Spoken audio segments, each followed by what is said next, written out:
Hello, everybody. Welcome to JC Sports Replays as we resume our 1986 Strat-O-Matic baseball season.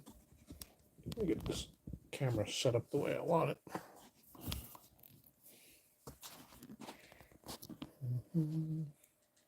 That's pretty good. How's our width? Not bad. Get our score sheet in there. All right.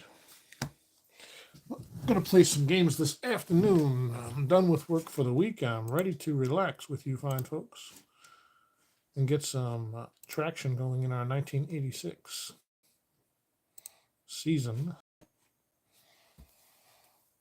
And we're going to do something a little different today. We're going to take this 20-sided and put her away.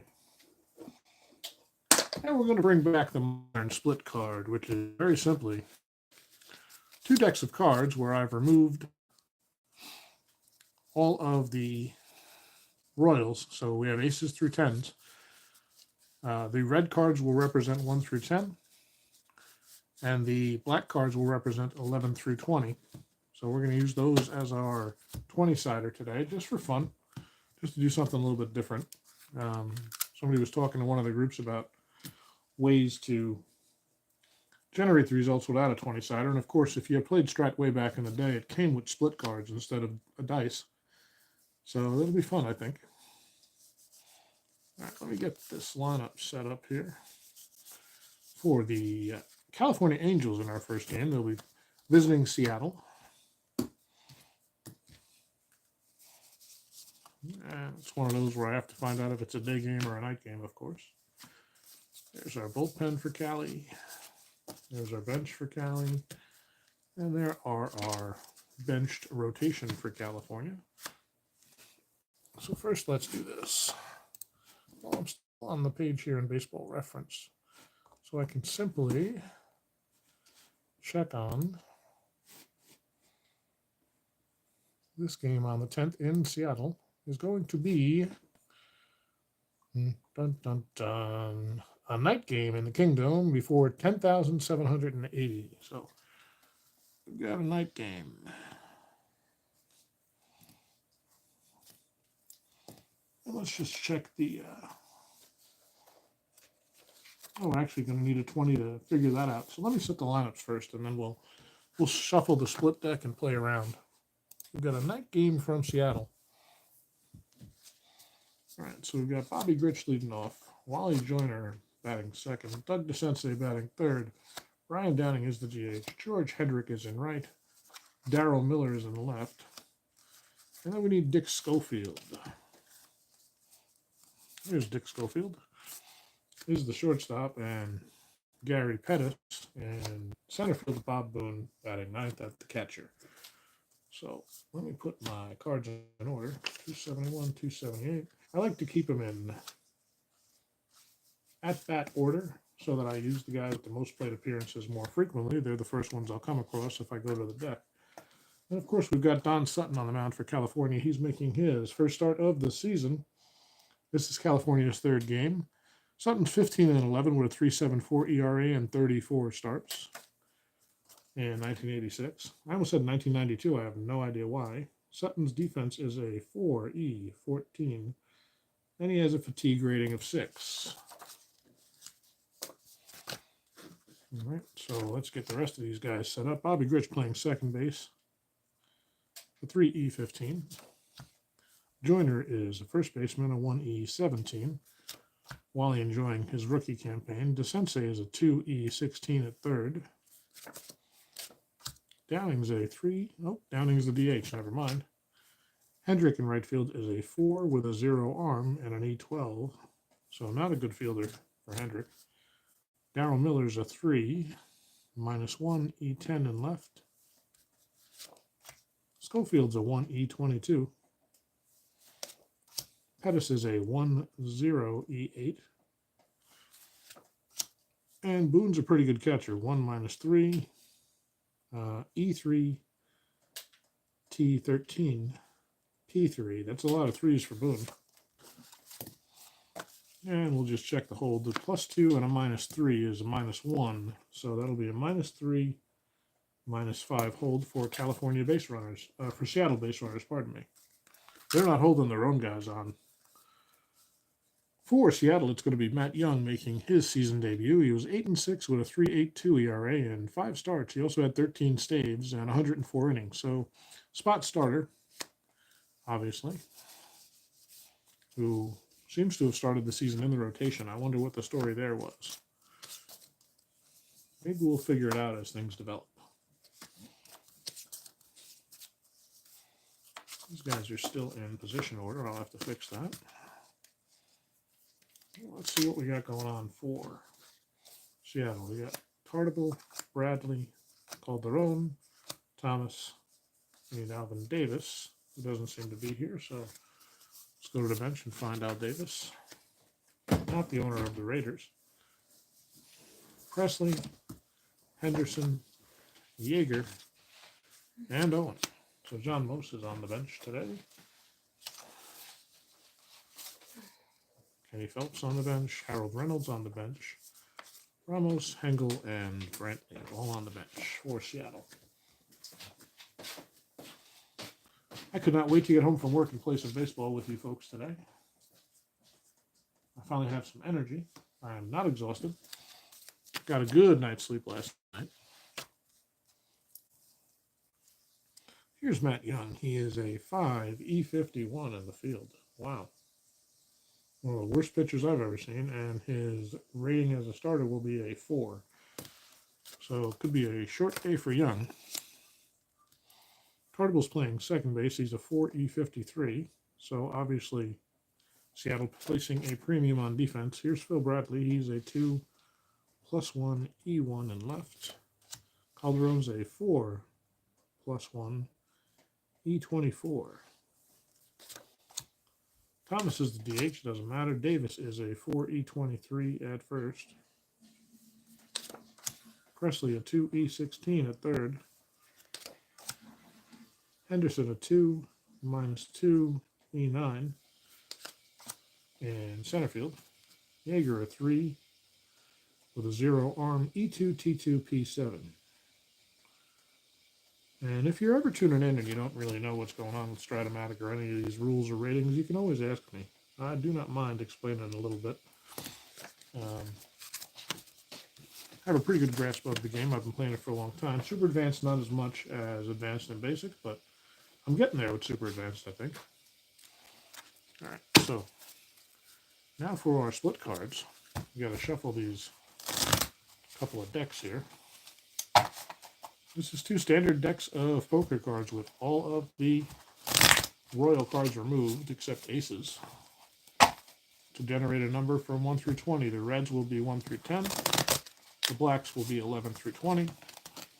And we're just doing this to mix things up. If it becomes really clunky after a game, we might change it, but this is how we used to do it back when I started playing Strat. Very first games I ever played were with split cards. Before Dungeons and Dragons came to prominence and we really started using the D20 for everything. Babe's examining my process here. She's fascinated by the setup. Looks pretty cool, babe. Hope it works. It's pretty cool. Well, it'll work. I just don't know how clunky it is compared to rolling the die. We'll find out. Yeah. We're going to shuffle every... I think we're going to start by shuffling after every third inning, but we'll see how that goes. I have more decks. I was thinking about doing a deck per inning, which would mean 9 decks for a whole game. We're not going to do that. That's just unwieldy. But I think if we do 2 decks for starters and shuffle every third inning, we should have sufficiently random numbers. If it turns out we're running through them quicker than that, we'll shuffle more often. But I want to get a good shuffle here to start.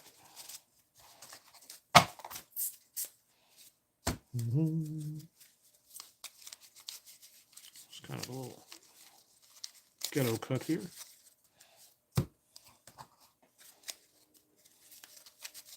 Because even when you shuffle, it's hard to get really random. That's why they wash the cards in a casino. Spread them all out on the table when they pull a new deck. It just mixes them up better initially. But we should have achieved sufficient randomness at this point. So we'll keep our split deck here for ease of drawing. And I'll have to remember when I have to draw a card. So, so California will lead things off here on this night day. So we have to draw a card right away because we need to know the weather. So let's grab our weather effects chart and see what's going on with Seattle in 1986. Actually, it's a dome, isn't it? It doesn't matter. No homers can be stolen here. Very important note. Not that that happens all that often. Singles will be 7-7 and homers will be 19-19. No matter what it's doing outside in Seattle, this is the atmosphere of the Kingdom. It's a good homer park. All right, let me get myself squared away here. Come back a little bit with the table. And grab the water. And we'll get things started.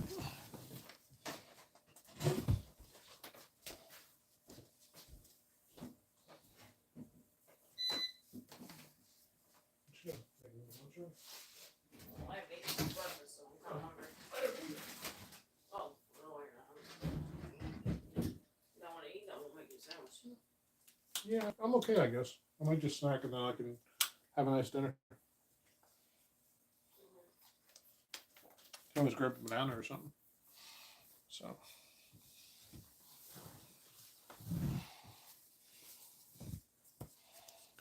All right, ladies and gentlemen, we did not need a split card for the weather, so we'll get things started with our Seattle colored dice. It's Matt Young on the mound for the Mariners, and it seems a little off. A little rotation there. See if we can't get things lined up correctly. So it'll be Bobby Grich leading off for California. Grich, the second baseman, bats right. About a 6-9, pardon me. And here we go. Double 1 to 13, single 14 to 20. The split card is a black 3. That's a 13. So double for Bobby Grich. So it's a leadoff double for Grich. And I guess I'm just going to put the discards over here.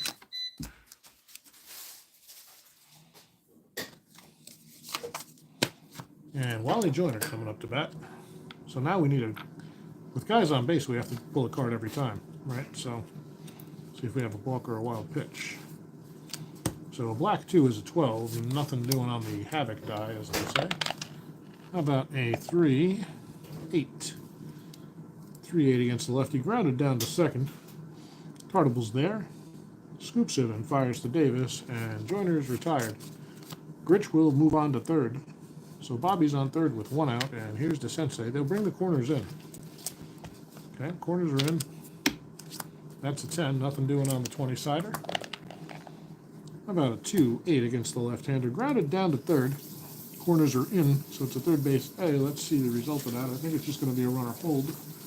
But I want to make sure. Yep.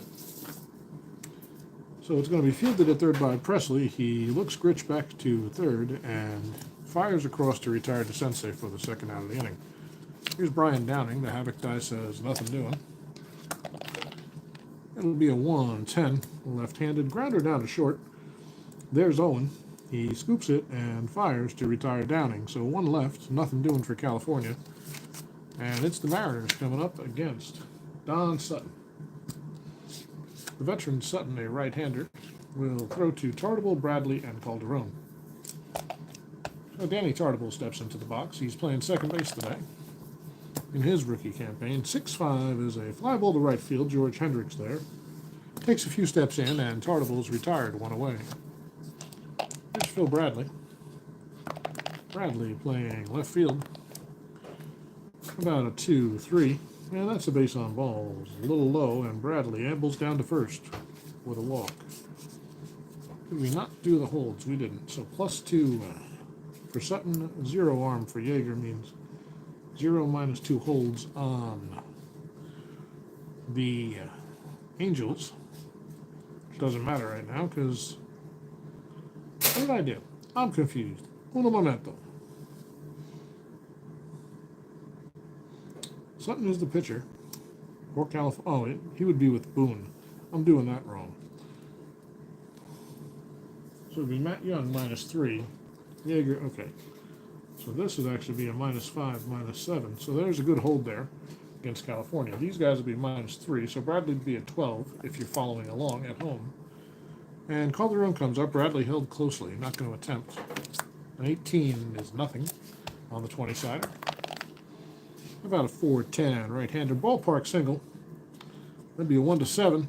That's a 16. No singles, so it's a liner to short. Schofield's there, makes the play, and Calderon's retired. So Bradley's still at first base. And here's Gorman Thomas coming up. So Bradley'd be at 12 if he can get a good lead. 3-7. Thomas has okay power in a homer-friendly park, so we'll let Thomas hit. 16 on the Havoc die means nothing, so here's the pitch to Thomas. Sutton delivers a 2-4, strikes him out. First strikeout of the day for Don Sutton. And the Mariners go down. One left. No score after one. Brings up Matt Young on the mound. He'll face Hendrick, Miller, and Schofield. So here's the right fielder, George Hendrick, bats right, against the lefty Young. It's a 5-6. Strikes him out. Young gets Hendrick on a splitter. And there's one away.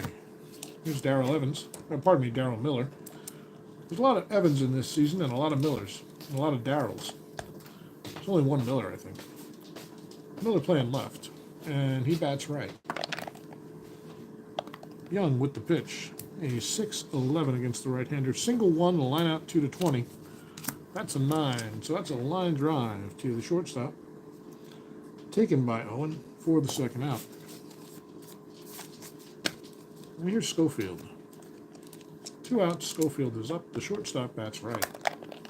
Young from the windup. It's a 1-6 against the left-hander. Single 1-2. Line out to third. It's an 8. Line drive, but right at Presley. He takes one step to his right and corrals the ball. 1-2-3 inning for Young. Nothing doing for the Angels, and the Mariners do to bat. Bottom of the second with no score. It'll be Alvin Davis, Jim Presley, and Dave Henderson coming up. Here's the first baseman, Davis. He bats left against Sutton. Sutton from the windup. Having a 5-7. Strikes him out. Second strikeout of the day for Don. Davis is retired for the first out. Oscar would like something. Nobody knows what.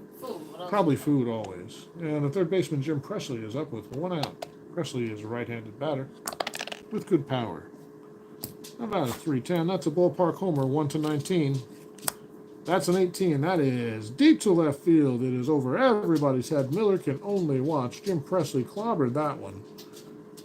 And the solo homer will put the Mariners on top 1-0 in the bottom of the second. Presley trots around the bases like he's been here before, and he has indeed. So here's Dave Henderson. 1 out, 1 run in, and Henderson, the center fielder, bats right. Sutton from the windup. About a 5-9. That's a fly ball to center. It's going to be no problem for Pettis. He ambles over and makes the catch for the second out of the inning. Bring up the catcher, Steve Yeager. Everybody's having a beautiful Saturday. I know I am. Now that I'm home from work, 3-7 is a base on balls. Yeager down to first with the 2-out walk. Yeager has no steal chances, so he will not be held. And let's see if the Havoc die says anything. A 3 is nothing in this situation. And Spike Owen, a switch hitter. Batting left. It'll be a 2-7. Grounder to second. Bobby Grich is there. He scoops it and flips the joiner. And Owen is retired for the third out.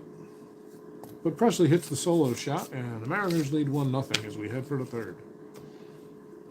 All right, I think we'll go one more inning before shuffling for randomization purposes. Here's Gary Pettis. Pettis leading off the third for California as they try to get back in the game. They're down 1-0. Not that they're out of the game. 2-6 is a base on balls to the speedy Pettis. That's not good news for Young.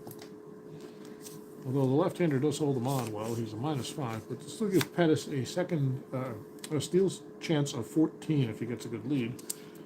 So first the 20-sider, 9 is nothing, and can Pettis get on? A 5 is a good lead. He's 1-14 to steal now, so Gary's off to the races, and a 2 says he is in there. Stolen base for Pettis. I actually kind of like the cards, guys. It's kind of fun. So Pettis on second, they will hold him there, and here's Bob Boone. Nothing on the Havoc die. How about a 3-8 against the left-hander? Grounded back to Young. He picks it, looks Pettis back to second, and tosses to first to retire Boone. One out here in the third. So Pettis in scoring position with one out, and here's Bobby Grich. Bobby's 1 for 1 on the day. He doubled to lead off the game. A 5, nothing doing on the die. How about a 5-4? Catcher's card X. Now this is where it gets interesting with the 20-sider, I guess. It's not really any different. So the first thing we're going to check is a 14. The catcher Yeager is a 3E2, so a 14 on a 3 is a PO, and a 14 on an E2 is nothing, so I believe that's just a pop-out. Yep, popped up on the infield. Yeager takes a couple of steps in front of the plate, drifts back, and makes the play in foul territory, retiring Grich. Pettis has to hold at second, and there's 2 down now. Then it'll be Wally Joyner's turn to try to drive in a run. And that's a straight 1. Wild pitch chance, 1-14. Got to pull another one. That is a 20. So no wild pitch. Here's the pitch to Joyner. Have to think about that a little. It's good for the brain, though. Grounded down to first base. Going to be fielded there by Alvin Davis, and he'll take it himself to beat Joyner to the bag. So no runs, 1 left for California in the third. They trail 1-0 as we head to the bottom of the third inning. Sutton comes out to face the top of the Seattle order, Tartable, Bradley, and Calderon. Make sure I got my chat going here.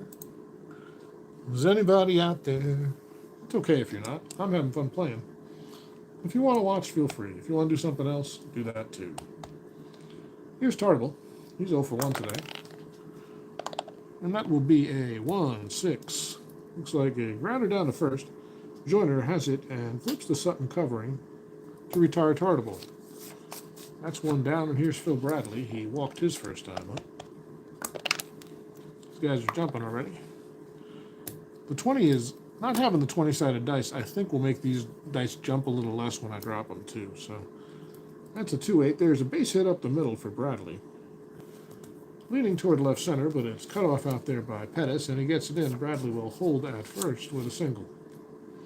It'd be a 12 to steal, not going anywhere right now, and Calderon comes up to bat. 16 is nothing on the 20, and here's the pitch from Sutton. How about a 5-12 righty? Grounded down to first. It's an X chance. It's a 1E17 for Joyner. So we're going to have a 9 on the 1, G1. And a 15 on the E17. No error, so Joyner takes it. Flips again to Calderon, to Sutton covering. And there's 2 away. Bradley to second on the fielding play. So 2 outs, Bradley at second. Here's Gorman Thomas. Make sure that's only 1. 20-sider says nothing. And how about a 6-3 right-handed? Fly ball left field X. This will be played by Darryl Miller. He's a 3E10. So a 3 on the 3 is a double 2. And a 7 on the E10 is nothing. So a 2-base hit for Miller. Bradley's going to score. That'll be 2-0 Seattle. Thomas has himself an RBI double. And the Mariners now lead 2-0. Thomas at second. Not being held. That's a 1, possible wild pitch. We need a 1-4. A 2 is a wild pitch. So Thomas to third on the wild pitch. That's another 1.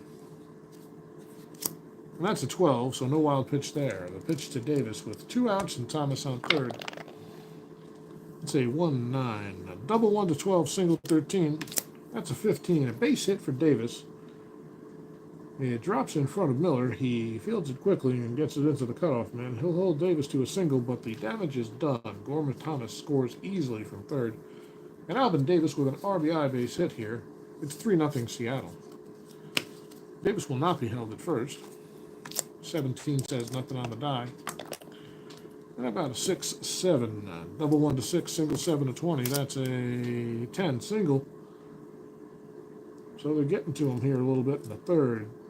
Sutton hitting too much of the plate. Davis goes over to third. Presley on first with a 2-out base hit. So it's first and third, 2 down, and here's Dave Henderson. 5 is nothing on the die. How about a 3-5? And there's a base on balls.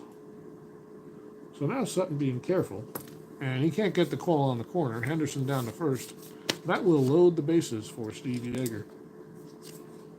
That's an 11 on the 20, nothing doing. Bases loaded. Here's the pitch to Yeager. 2 outs here in the bottom of the third, a 5-11.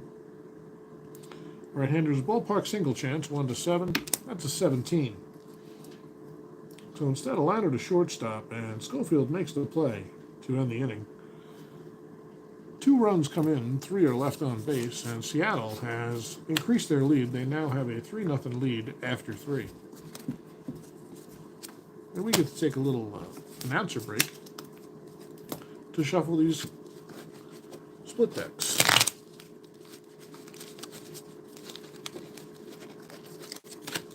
I wonder if anybody's ever made fast action cards for Strat.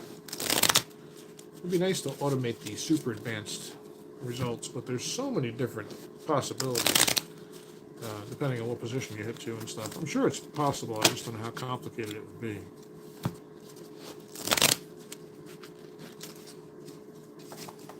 Having some shuffling difficulties here as I try to shuffle off to the side. That's not working for obvious reasons.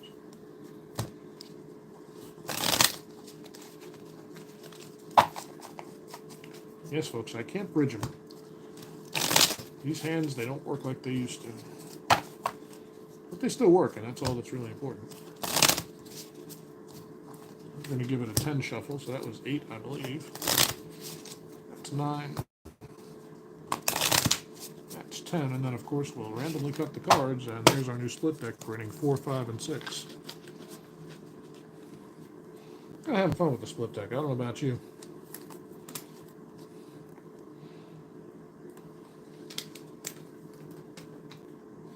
So the Angels come up in the 4th, trailing 3-0. Thank you for your indulgence as we had a commercial break there for split deck shuffling.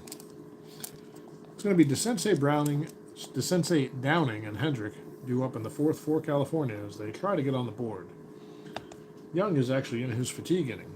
So DeSensei 0 for 1 today.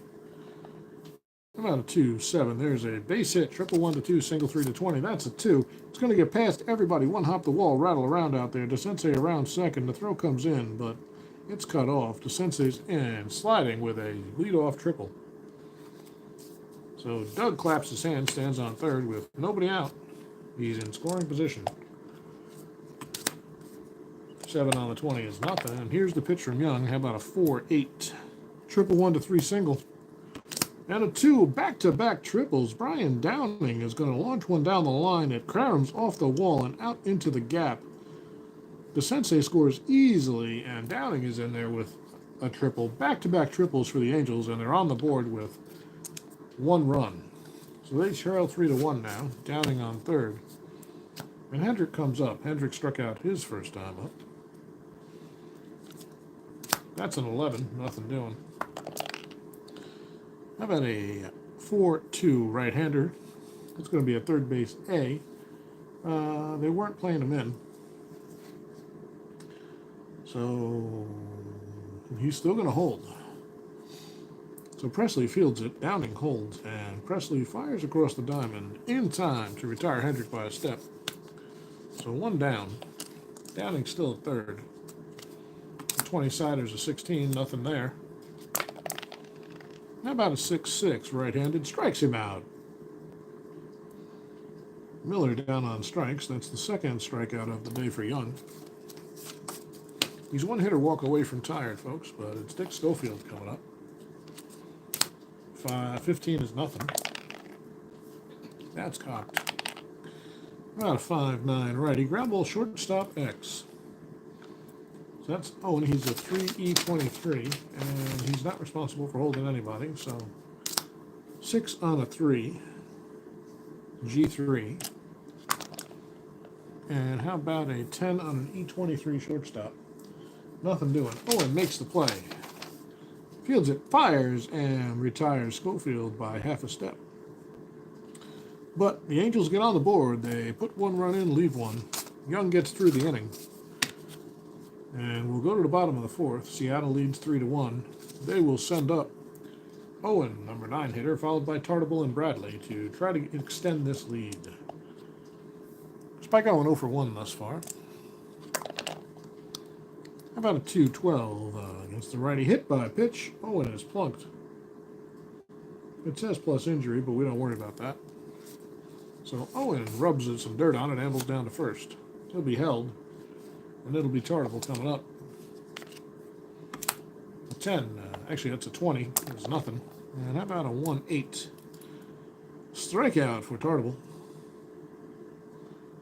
That is number 3 on the day for Don Sutton. Tartable's retired, 1 away. Owen still at first, being held. And Phil Bradley to the plate. 17 is nothing. How about a 5-3 right-hander? Fly ball left field X. That's Darryl Miller out there. He's a 3E10, as we've noted before.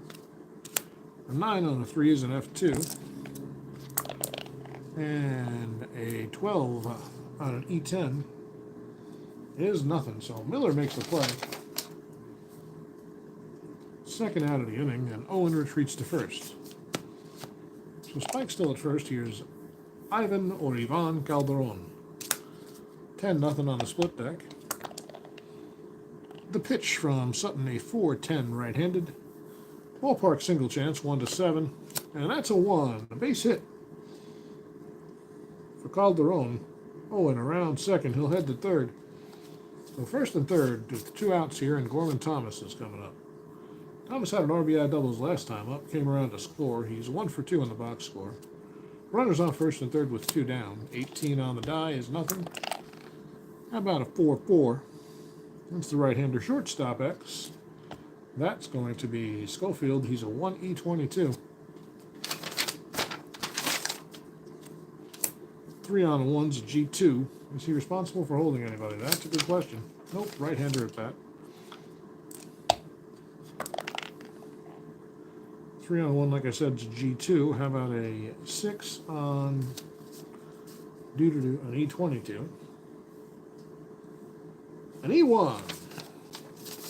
So Schofield's there, but he boots it, drops it, making the transfer, and Thomas reaches safely. So Calderon to second, and a run comes in, an unearned run on the error by Schofield. It's now 4-1 Mariners, and it's first and second with 2 outs for Alvin Davis. Alvin had an RBI single his last time up. He's 1 for 2 on the day. A 10 on the 20 is nothing. About a 6-7 left-handed. Single 1-4, line out to first. A 9 is a line out to first base to end the inning. But a run comes in, and the Mariners extend their lead. It's 4-1. We head to the 5th. Young comes out in his second fatigue inning. He will face Pettis, Boone, and Gritch. Here's Gary Pettis. He walked and stole a base today. About a 3-6. The left-handed strikes him out. Third of the day for Young. And there's 1 away. Here's Bob Boone. Bob's 0 for 1, grounded out his first time up. About a 1-3. Single 1-11, line out to short. That's a 10, and that is through for a base hit. Knocked down, and Boone's hustling down the line, and there will be no throw. So an infield hit for the otherwise pedestrian Boone. So 1 out, 1 on, and here's Gritch. Gritch doubled today. He's 1 for 2. 3 is nothing on the die. About a 3-9 against the left-hander. Strikes him out. Gritch down on strikes. 4th of the day for Young. Young gives up 1 more hit or walk. He's tired. But he's hanging in there right now. So 2 down. Boone on first. There's a 2. That is either a balk or a wild pitch. It depends on this die, I just realized. Sorry, balk or a pass ball. That's a pass ball chance on the 6. So 1 to 7 is a pass ball. That's a 12. No pass ball. We'll re-roll the 6-siders. That's the only clunky part so far. 3, 7. And that's another strikeout. So Young strikes out the side, his 5th of the day. There's 1 left on, and California still trails by 3 as we head to the top of the 5th, bottom of the 5th. I don't know why I keep wanting to time travel in the wrong direction.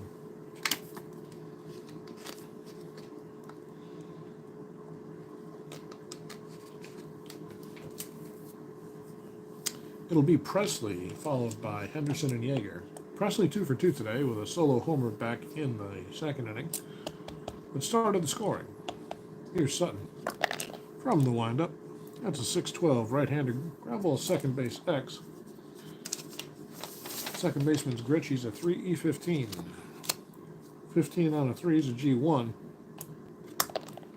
And a 9 on an E15. Nothing. So Gritch makes the play and tosses it to Joyner. 4-3 to retire Presley for the first out here in the 5th inning.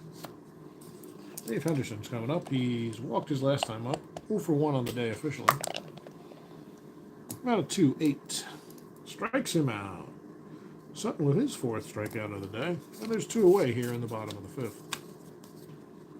Brings up the catcher Yeager. Steve is 0 for 1 with a walk today. Sutton from the windup likes the sign. It's a 3-10. Single 1 to 11, line out to 3rd. That's a 14. Line drive, but right at DeSense's. That's a 1-2-3 inning for Sutton here in the 5th. Nobody left, no score. It's 4-1. Seattle over the Angels as we head to the 6th inning. Matt Young sticking in there. He's pitching nicely. Struck out the side last time. Now he faces DeSense's Downing and Hendrick. Doug DeSense is 1 for 3, a triple and a run scored, the only California run thus far. About a 1-6 against the left-hander. Strikeout, 3rd in a row for Young. The 6th of the day. And that'll bring up Brian Downing. Downing with the RBI triple his last time up, 1 for 3 on the day. About a 5-2 against the right-hander. Base on balls for Downing.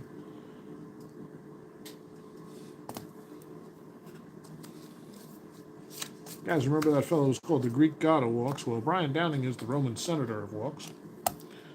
So he's at first. He'll be held. And here's Hendrick. Is that the die? Yep, that's a 1. Wild pitch possible. 1 to 14. That's a wild pitch. Downing down to 2nd as that one gets away from Young. So Downing in scoring position with 1 out. And here's Hendrick. He's got to pull another one. 20 does not have anything on the die. And that's a 1-6 against the lefty. 4-3 it's going to be. Grounded down to Tartable. He has only 1 play. Tosses to 1st for the 2nd out of the inning to retire Hendrick. Downing moves over to 3rd with 2 outs. And here's Darryl Miller. Miller 0 for 2 on the day. The pitch from Young is a 3-9. Fly ball to right. Haven't been too many fly balls today. Calderon is there. Plenty of room, man. Makes the play. So 1 left. No score for the Angels. They trail by 3 as we head to the bottom of the 6th. And Spike Owen will lead things off for the Mariners. He's 0 for 1 today. He scored a run and was hit by a pitch. Batting left against Sutton. How about a 6-7? Single 1 to 4, line out to 1st. That's a 14. Line drive, but right at Joyner. And Owen's the 1st out of the inning. Tartable due up. He's 0 for 3 so far today. 6-10. Catcher's card X. That's going to be Boone. He's a 1E3. So an 8 on a 1's a PO. And an 8 on an E3 is nothing. So pop up on the infield. Boone takes a couple of steps down the 3rd base line and calls everybody off, makes the catch to retire Tartable. Hey, Jimmy Jam, how are you? Happy Saturday. It's Mitchie. That is Mitchie. That's actually what we call my dog, Jimmy Jam. That's one of her nicknames. Glad to see you on this Saturday afternoon as we play some Strat-O-Matic 1986 baseball. It's Phil Bradley coming up for the Mariners with 2 outs here in the bottom of the 6th. Nobody on. Sutton with the pitch. He's in his first fatigue inning, by the way. That's a 2-10, and there's a base hit for Bradley, his second of the day in 3 tries. So Bradley's on. They will hold him with 2 outs, and here's Calderon. The 20-sider's a 16, nothing doing. And Sutton with the pitch to Ivan Calderon. That's a 4-9. Normal homer 1-19 or a triple. Calderon has normal power against righties. So will the split cards say? It's a 19. Hold on. They could steal this one. Nope, they can't. It's Seattle. That's gone. A 2-run homer for Calderon over the center field fence. Bounces around the blackout there, and it's now 6-1 Seattle, and that might be all for Don. He's not technically tired yet. He had 2 outs here. The bullpen isn't exactly active. They get it going, though, and here's Gorman Thomas. Thomas 1 for 2 on the day. About a 2-7, strikes him out. So Sutton comes back after the homer, doesn't let it get to him, and strikes out Thomas. But 2 more are in, and he's given up 6 runs to Seattle today, has Don Sutton. Can't quite go the distance like he used to. As we head to the 7th, it is 6-1 Mariners, and it's time for a shuffle of the split deck. If you're tuning in late, we're trying something different. We've got a couple of decks of cards here. We've taken out all the Royals, and we're using this in lieu of the 20-sided die. So we've got aces through 10s. The Reds stand for 1 through 10. The black cards stand for 11 through 20. A little throwback to the old split deck with a modern twist. Semi-modern, I guess. Decks of cards have been around forever. And we're shuffling every 3 innings. It seems to be working out pretty well. I like the flow with the cards, actually, versus the 20-sider.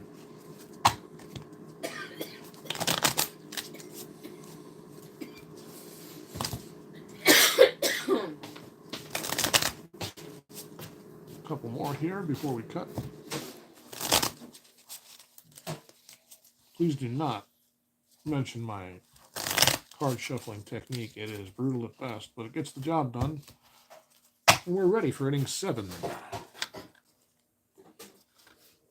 We're moving our table all over the place, but we're ready. All right, so the Mariners come up in the 7th. Matt Young's still in there. He's allowed just 1 run through 6. He is in a fatigue inning, but let's see. He's a 4. So this is as far as he can go without getting tired. He'll see if he can get through the 7th. He'll face the bottom of the order, Schofield, Pettis, and Boone. Here's Schofield. He's 0 for 2 on the day. About a 3-4. Grounded to short. Owen is there and fires to Alvin Davis. There's 1 retired. We'll bring up Gary Pettis. Pettis with the 6-6. He's batting right against the lefty. He strikes him out.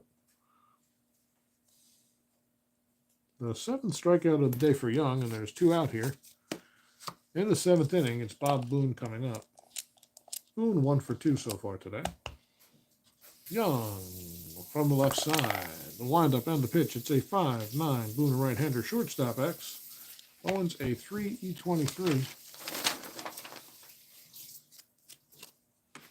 A 9 on the 3 is a G3. And a 8 on the E23 is nothing. So Owen picks it, fires to first, and Boone is retired. A 1-2-3 inning here in the 7th for Matt Young. But no matter what he does after this, he'll be tired. That might be his day. Probably will be, honestly. In fact, the manager makes that decision now. Young will hit the showers after 7. He did his job. He allowed just 1 run and leaves with a good lead. So the bullpen will try to mop this one up. So Young goes 7. Let's see what his line looks like. They face 27. 1, 2, 3, 4. 4 hits, no homers. 1 run. It was earned on back-to-back triples. And let's see, he had 7 strikeouts. How many walks? 1. Gabe can't stop coughing. Excuse me. That tickle in my throat. Yeah, drink some water there, girl. Mm-hmm. So Young's line, 7 innings pitched, 4 hits, 1 earned run, 2 walks, and 7 Ks. We'll see who's going to relieve for him, but Sutton comes out for the 7th. And Alvin Davis, Jim Presley, and Dave Henderson will give him a run around. It's 1 for 3 for Davis so far today. Sutton with the pitch. It's a 3-5. He's batting left. It's a fly ball out toward left field. Darryl Miller has room over by the line and makes the catch to retire Davis. Here's Presley. Presley 2 for 3 with a homer today. How about a 2-5? Right-handed strikes him out. 6th of the day for Don. There's 2 down quickly. Here's Dave Henderson. Henderson 0 for 2. He walked earlier. 6-10. Catcher's card X. You know what that means? It's Bob Boone is a 1E3. So a 4 on the 1's a WG. The W won't matter because there's nobody on base. And a 12 on the 3 is nothing. So Boone jumps out on a dribbler in front of the plate and fires down to first. Henderson retired in plenty of time. Another 1-2-3 for Sutton here in the 7th, but right now he stands to lose it unless his team can get something going. Be the top of the order due up. Let's see who Seattle sends out to deal with this big lead. Try to close it out. Looks like they're going to go with Ladd. They don't have a lot of options, actually. But they've got Pete Ladd well rested, so he will be the pitcher to try to shut this one down in the 8th and the 9th.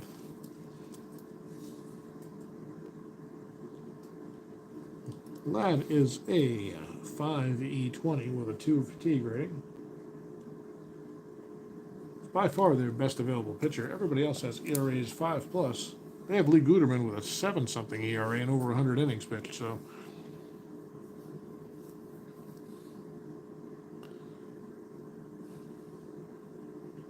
you love the background with the wife moving around. Yep, she's quite active out there. Keeps herself involved in my life. I like it. Well, here's Ladd. He's a right-hander. He'll face Bobby Grich. Let's adjust the holds. +2 for Ladd. Yeager's a 0.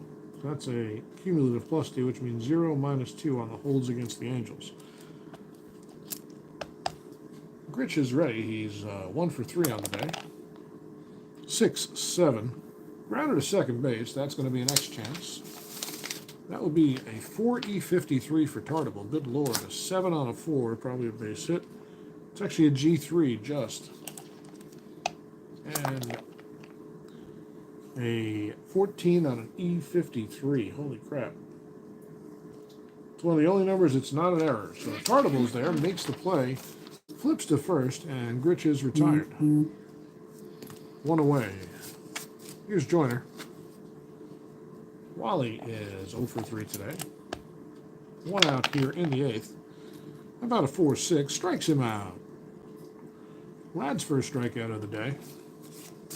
And quickly 2 outs in the 8th for California. Here's the Sensei. Doug's 1 for 3. Get back in there. That's a 3-8 against the righty. Grounded to short. No problem for Owen. He scoops, fires, and DeSensei's retired by a step. So 1-2-3 inning for Ladd. He does his job in the 8th. We'll head to the bottom half. Sutton comes out, believe it or not. And he'll face Yeager, Owen, and Tartable. Catcher Yeager 0 for 2 with a walk today. Hey, Doug DeMorinville. Love Strat-O-Matic. 86 is a good year, man. Thanks for stopping by. Having fun with this early stages of this replay. We're trying to get a few games in this afternoon, but appreciate you visiting us today. Yeager, it's a 4-6 to Yeager. Right-handed, a fly ball out toward right. Hendrick is there. Yeager's retired for the first out here in the bottom of the 8th, pardon me. Spike Owen due up. Owen's 0 for 2. He scored a run and was hit by a pitcher there. He 1-5. A base hit to left field for Owen. So a 1-out single. They'll hold Owen on. And Tartabull comes up. A 4 on the Havoc die, nothing doing. Sutton with the pitch to Tartabull, 2-9. That's trouble, folks. Ballpark homer chance, 1-19 here in Seattle. That's a 15 on the die. A home run for Danny Tartabull. And that's a 2-run shot. Owen scores ahead of him, and that makes it 8-1. And I think that's finally going to be all for Don Sutton. So Sutton goes 7 1/3. He gives up 8 runs. We'll have to see how many of them are earned. At least with the homer, we can close the book on him here.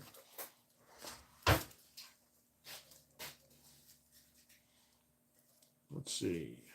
1, 2, 3, 4, 5, 6, 7, 8, 9, 10 hits, 3 homers, 8 runs. That's earned. Those are earned. That's unearned. Those are earned and those are earned. So 7 earned. He struck out 6 and gave up 1, 2, 3.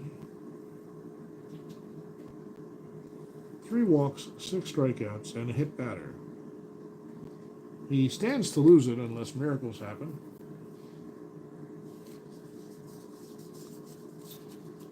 And let's see who's going to come in to mop things up for California. Who's their worst pitcher? They're actually going to use Jim Slayton in relief. Are they? No, he's their long reliever. I really don't want to do that. There's a lot of guys with 3 fatigue ratings here. Or maybe it doesn't matter. So, yep, we're going to go to Jim Slayton. Spot starter coming in to mop things up here.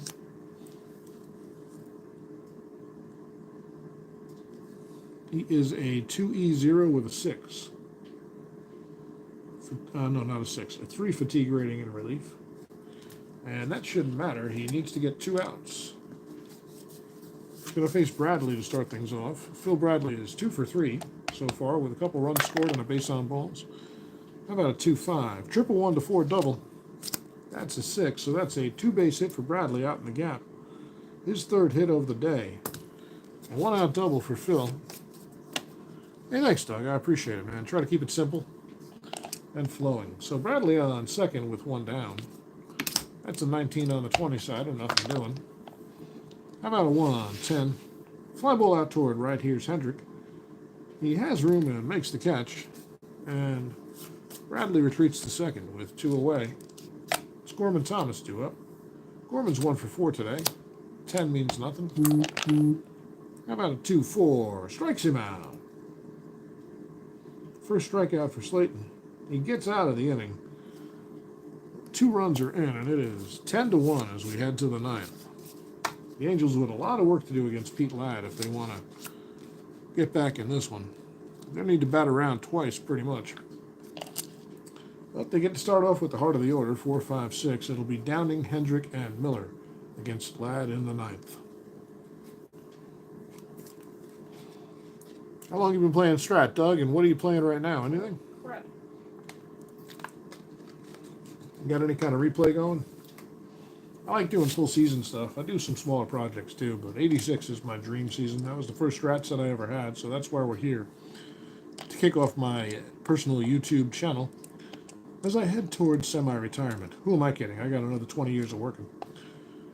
Well, it's Brian Downing, the right-hander. He is 1 for 2 on the day, a triple, an RBI, and a base on balls.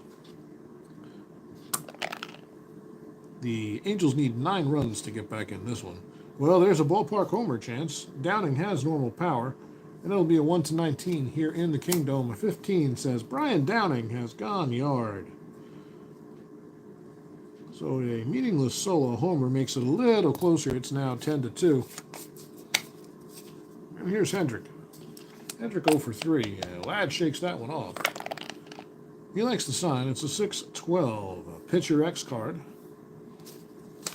Let's grab that X chart. And Ladd is a 5E20. 13 on the 5. is G3.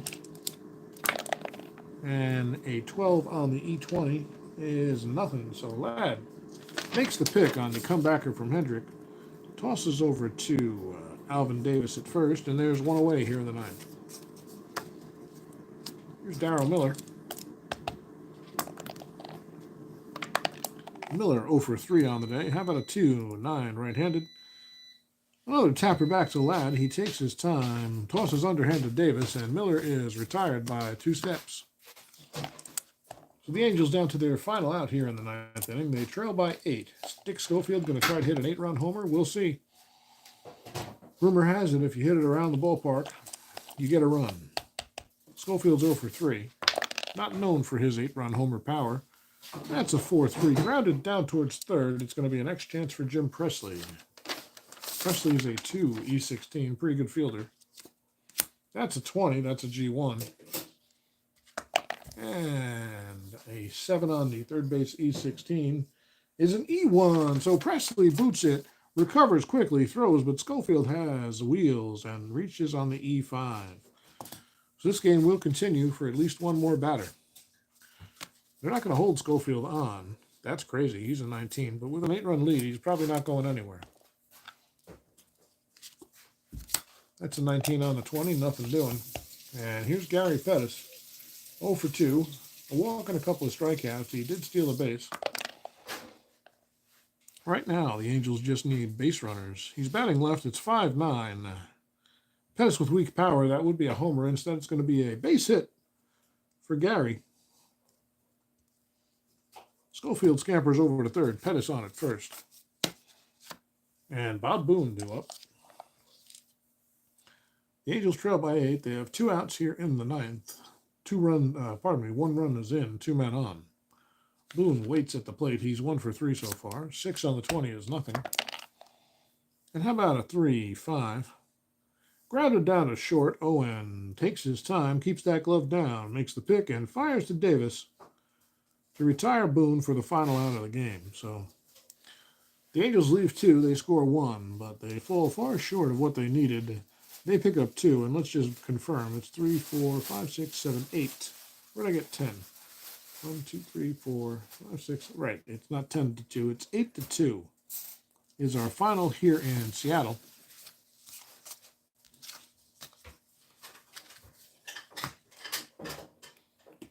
And we'll get these cards in order and pick up some particulars for you. Card organization for me, folks, is the most important part of keeping your replay flowing. I don't know if you agree or disagree, but I'll always feel it's true. I like my lineup on top, followed by my bullpen, followed by my bench, followed by my rotation. I like to take the next starting pitcher, put him on top, and this stack is ready for the next game. Lineup variations excluded, of course.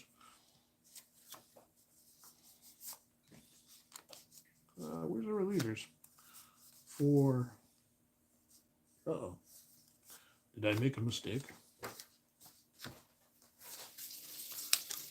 I'm looking for Jim Slayton.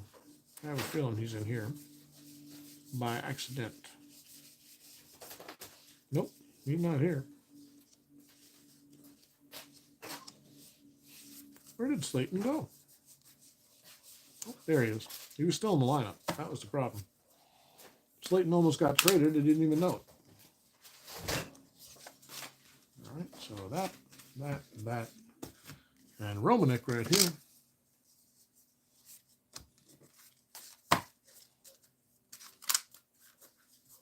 All right, let's do some statisticals real quick. Slayton pitched 2/3 of an inning in mop-up duty. He gave up 1 base hit and had 1 strikeout, which means 11 hits for Seattle. Pete Ladd came on and pitched the final 2 for the Mariners.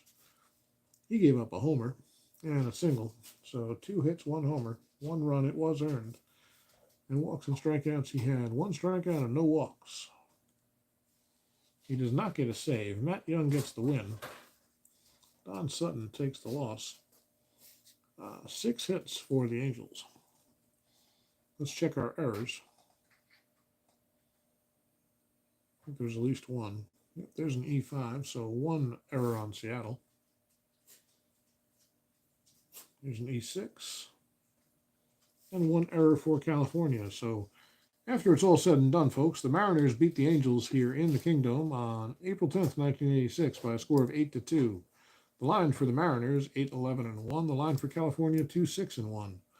Sutton goes 7 1/3, takes the loss. He gave up 7 runs in 7 1/3 innings. Matt Young takes the win. He went 7 innings and gave up just 1 run on 4 hits. And that will be our ball game from the Kingdom. The next game we're going to be playing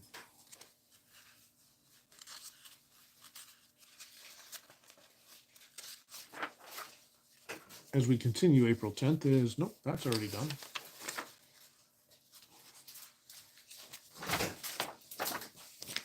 I do my stats after each day or when I take a break.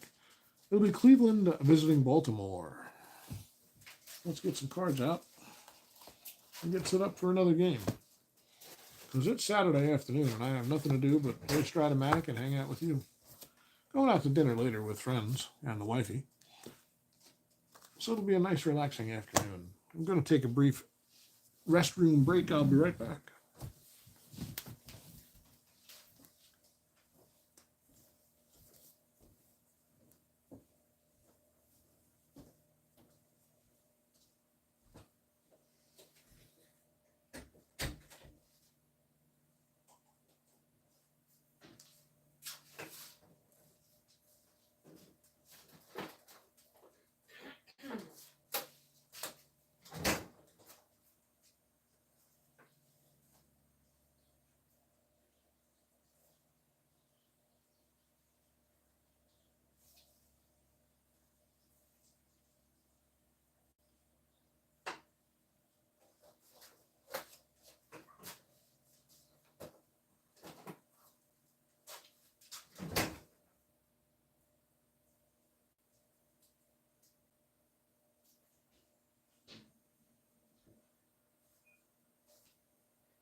All right, lads and ladies, and anybody else who might be interested in watching this Strat Fest on a Saturday afternoon.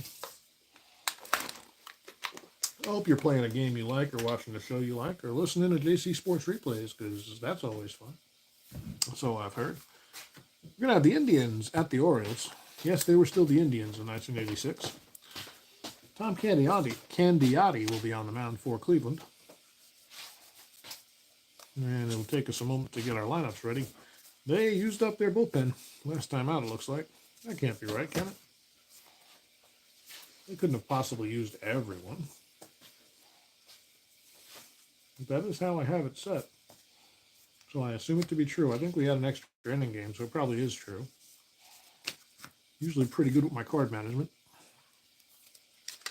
So the entire Indians bullpen is at least partially fatigued coming into this one. It's going to be Butler, Otis Nixon, Julio Franco, Andre Thornton, Mel Hall, Brooke Jacoby, Pat Tabler, need his card, Bernazard and Allenson. So Joe Carter taking the day off.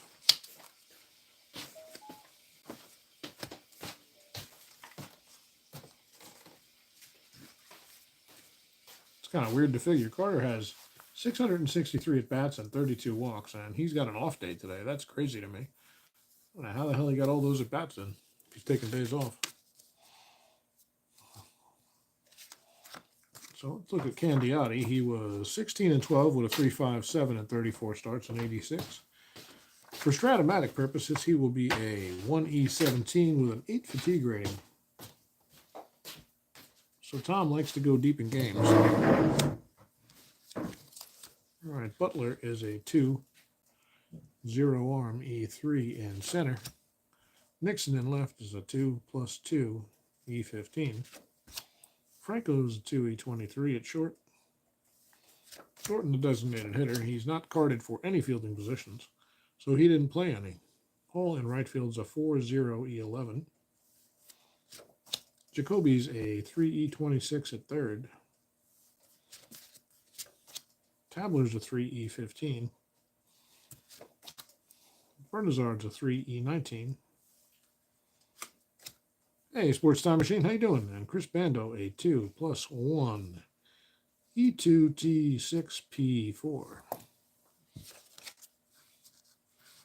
I'll check it out after I'm done streaming here, Sports Time Machine. Thanks very much. Doesn't matter if I like your answer. You're entitled to whatever you want to say, sir. I'm sure you said nothing but kind things. So that's the Cleveland lineup. Over here in Baltimore, it's going to be Ken Dixon on the mound for the Orioles. And yeah, these guys had an extra inning game for sure, because the Baltimore bullpen is pretty beat up as well. Everybody's tired. Not tired. They won't be fatigued. It's just how I keep track of my usage by flipping the cards.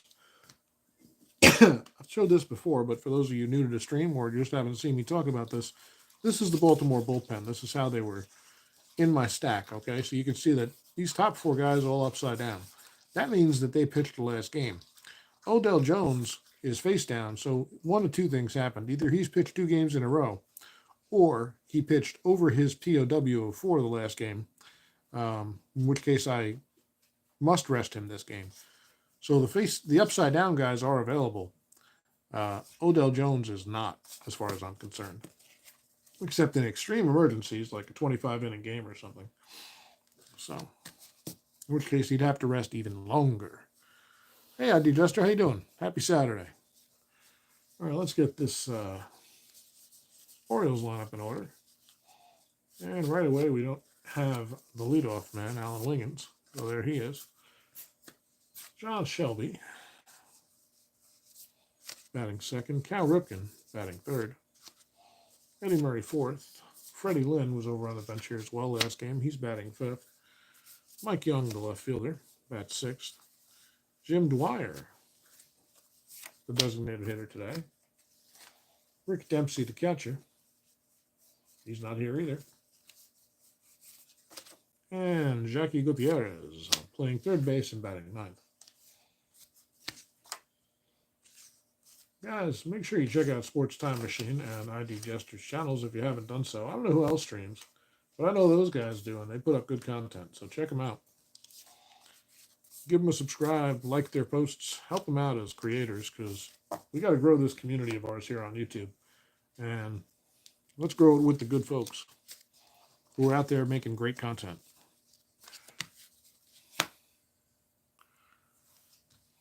So let's look at Kenny Dixon.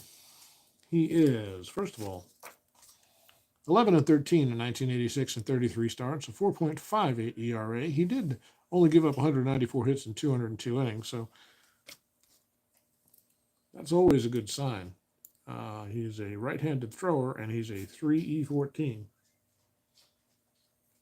with a 6 POW. Wiggins playing second is a 4E17. Allen's an A stealer. I thought he was a double A back in the original release. I could be wrong, though. Shelby's playing right field today. He's a 2-3 arm. Very nice. E8.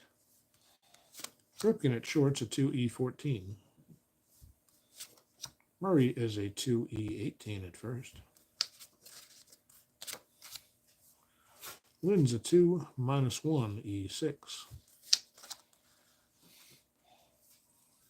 Young is a 4+2 E16. Dwyer is the designated hitter. Dempsey is a 2-0. E5T5 P0, which is errors, pass balls, and errors, throwing errors, and pass balls. And Jackie Gutierrez, playing third base, is a 3E65. Holy cow. Yeah, gets to a lot of balls, but doesn't know what to do with them when he gets there. So Dixon will start things off on the mound. And he will be facing the top of this Cleveland order. It's Brett Butler, Otis Nixon, and Julio Franco. Surprised to see ID back playing Strat again. Also, you succeed in your replay, good or bad. You're a great watch. Very animated. He is very animated, isn't he? I wish I had that kind of energy, ID. I love your setup, too. It's a very professional stream. And you spend an awful lot of time on camera. So, watched the end of Colleen McHugh game the other day when he pooped the bed against the Yankees. I did not see that one. Yeah, Jester's an expert streamer, folks. Lots of different content on his channel. And, man, you know where I related to you the other day, Jester, was watching you play some of that APBA Master game. I just can't do it. It's too damn clunky.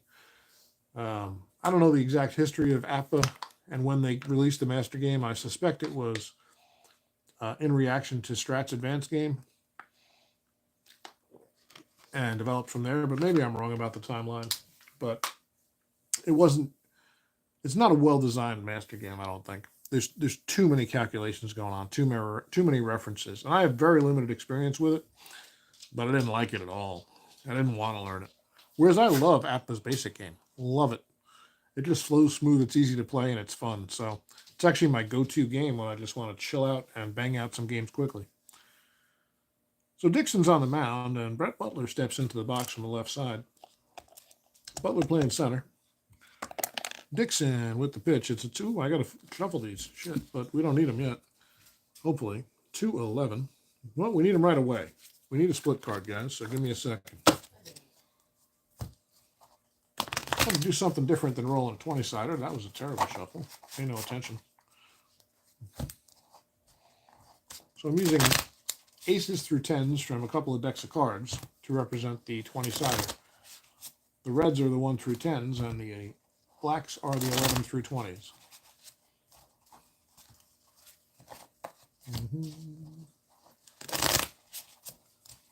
We didn't get too deep into this one at the end of the last game, so I think one more here and a good cut is sufficient to ensure adequate randomness. Of course, this is not as random as rolling a d20 every time, but it's just a nice change. Try the Merino boards. I've looked at the Merino boards. I haven't figured out how to use them yet. You missed out on that, babe. What did I miss out on? That was a fantastic sandwich. Oh, good. I'm glad, babe. Turkey bacon, too. Glad you enjoyed it. So good. All right, so that was a 2-11 for Butler. Double 1, single 2 to 20. That's a 1. That's a 2-base hit for Brett Butler. And a leadoff double for Brett. We got to calculate the holds as usual, so it's a +2 for Dixon. With Dempsey's a 0, so 0 minus 2 will be the holds. Candiabi's a +1. They'll be working with Allenson, who's a +1. That's a +2 net, so they'll be also a 0 minus 2. Which means Butler has a pretty good chance of stealing. 2 to 6 or a 12, and it'd be a 17. No, he's going to be stealing third. Never mind, he's going to stay right there at second. So Nixon steps into the plate. He's a switch hitter batting left against Dixon. That's a 17 on the 20, so nothing doing. And we got 2 jumpers here. Get back in there. 1-5 against the right-hander. Single to left field. No asterisks. That could be trouble. Butler's around third. We don't get to play this game often. 1 to 16. He was being held at second. Yes, he was. 1 to 15. Left field. It's +2 arm. That's a 1 to 17. And they're going to let Butler score. Only have a 3 in 20 chance of throwing him out. They'll hold Nixon to first. So Otis with an RBI base hit. And now he has a chance to get a lead. At first, he'd be a 19. He needs a 2 to 10 on the 6-siders. First the 20-sider for the draw. That's a 12, so nothing doing. No effect. And that's a 12. Nixon cannot get a good lead. He'd be a 16. Minus 2 is a 14. He might still go. Nixon stealing. The first pitch to Franco is low. Nixon's on the move. A 13. He's in there ahead of the throw from Dempsey. Otis has a stolen base and gets himself in scoring position. No, Jester, I just wanted to do something different, man. I got about 100 D20s. I just wanted to mess around with the old split card style for a few games just to break things up. I'm actually having fun with it. I don't know why. It's changing the flow a little bit, and maybe it's just engaging my brain more, but I like it. So we'll go back to D20 in due time. somebody had mentioned what to do or how split cards worked in one of the Facebook posts on one of the many groups I'm in, and I had mentioned that using a deck of cards was a great substitute for splits. So here we are, proving my point. So Nixon on second after the stolen base. They'll hold him there, and Julio Franco's up. The 20 splits at 12, nothing. How about a 5-10 right-handed ballpark single? Hell, we don't even know if it's raining or snowing. Getting ahead of myself. Let's take a look. Is it a day or a night game in Baltimore? In Memorial Stadium on April 10th, 1986, it was a night game on grass before a crowd of 12,933. It's a rain out, yeah. Start over. So night game, which means we need some weather. What did I roll? 5-10. Just want to see where I'm at. Okay. So we'll go over to Memorial Stadium on our handy-dandy weather chart. And they can steal them from both sides. It's an April night game. The split is an 11. Average day, it's 2-8 on singles, 19-13 on homers.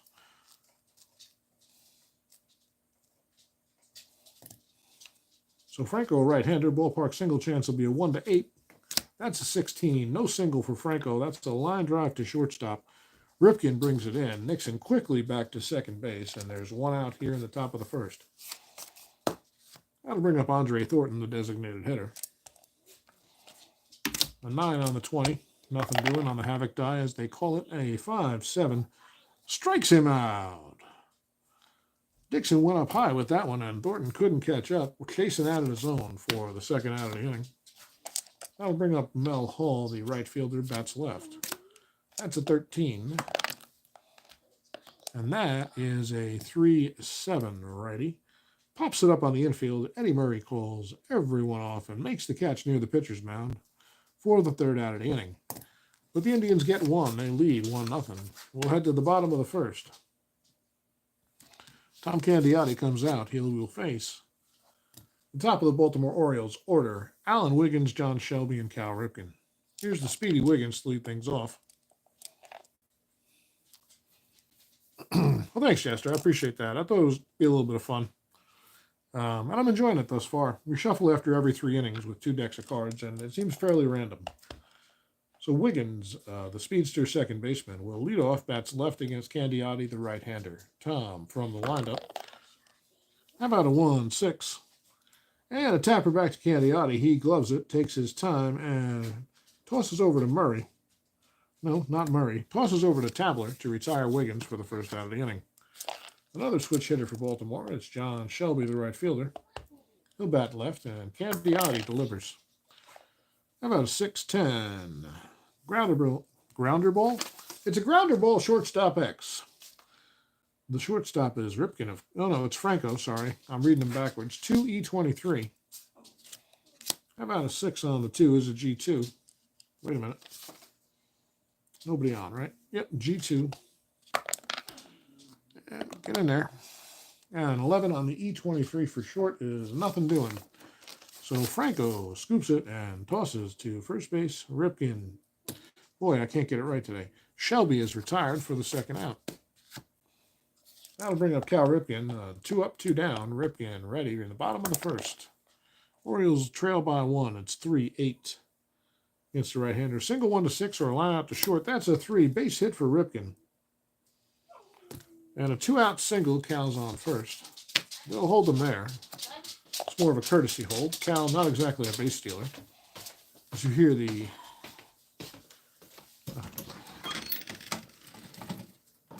Hey, RJL, what's up, man? Thanks for joining us. Best season in baseball history. Let's go. Opinions vary, but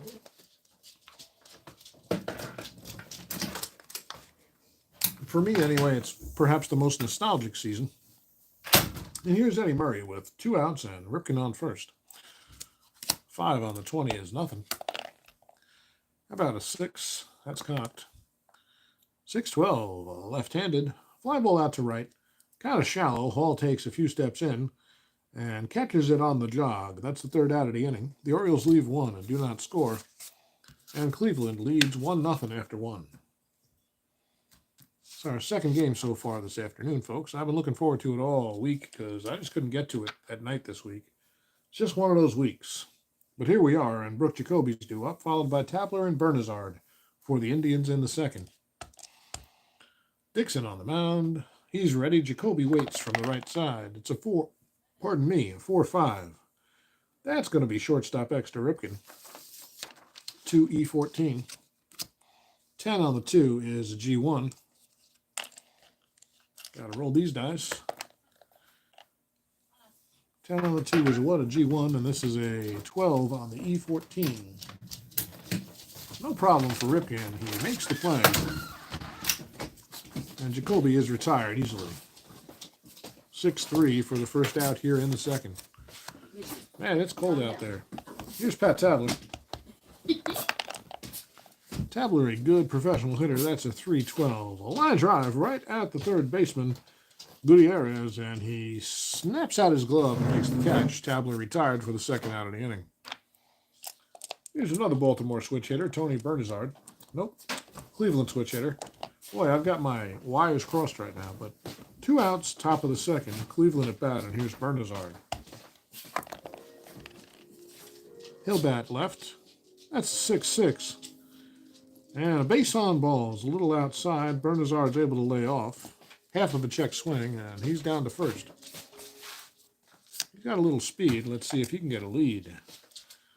Needs a 2-5 or a 12 on this card. It's a 4. He's got a good lead, and he's off. And that's not what he needs to roll. He needs to roll a 20-sider. 1-16, he'll be safe. That's a 20. He is a dead duck. So Bernazard tries to get in a scoring position with 2 outs, and Dempsey guns him down for the third out of the inning. Why the hell do we have Bando here? It should be Allenson in there. I messed everything up. What in the heck is going on? Allenson's due up. We're going to have to check those defensive ratings. We just move forward, folks. So this should actually be a 4 plus 2. That's going to change things. E13, T20, P4. They'd rather have Bando in there. At least I would if I was the manager. So that's going to add 1 to the hold ratings, by the way. So this is actually a +1, -1. But in any case, Cleveland's retired. They don't score 1-2-3 the non-traditional way. And it's Candiotti coming back to face Lynn, Young, and Dwyer.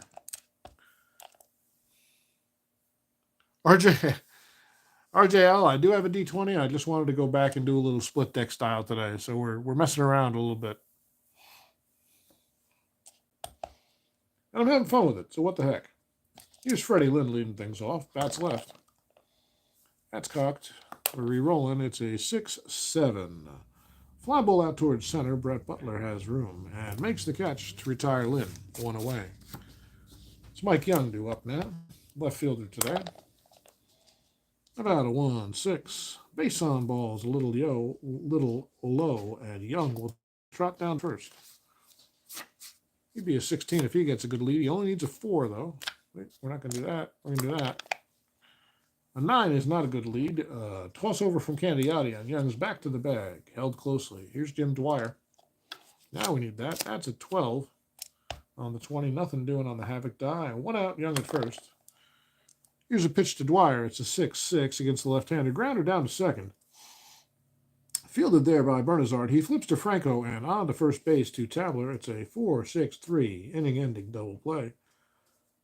The Orioles retired more or less in order, non-traditionally. Candiotti looks like he's dealing today, and it's 1-0 Cleveland as we go to the third. It'll be Allenson leading off, followed by Butler and Nixon. Allenson with his first at-bat of the day. Jimmy Jam, I'm playing every game of the season. I'm also playing 1954. RJL, I am having a good time, man, and thank you guys for hanging out with me. That increases my enjoyment immensely.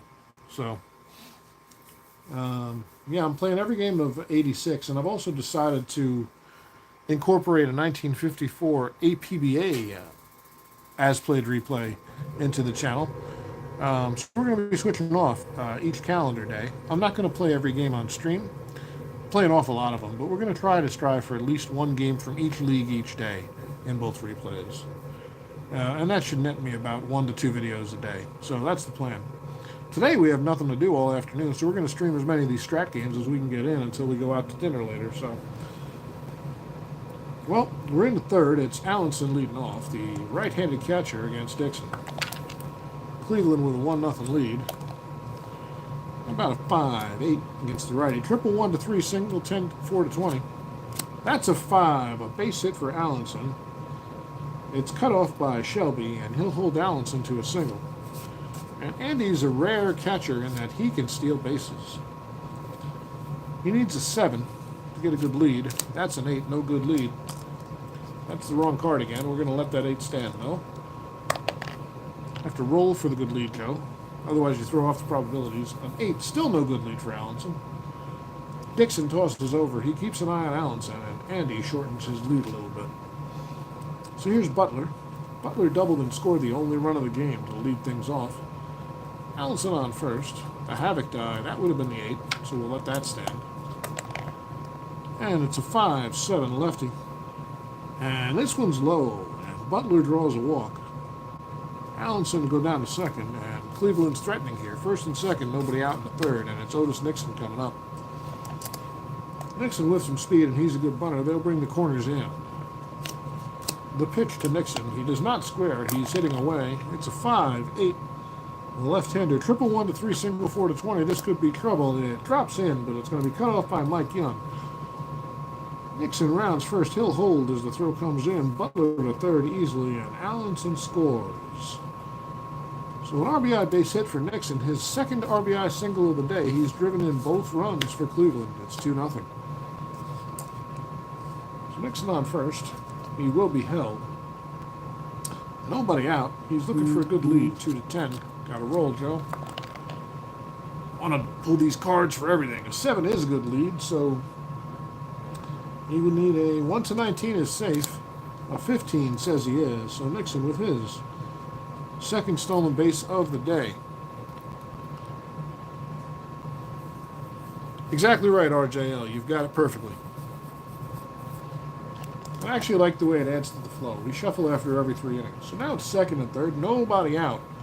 And the dangerous Julio Franco is up. And the opening day of our season, Julio went 6 for 6. And I'm sure it's happened before, but in my recollection, that's the first time I had a strat player with 6 base hits in one game. So Butler on third, Nixon on second. A lot of speed out there, and Franco to bat. 18 on the havoc die says nothing doing. How about a 4-3?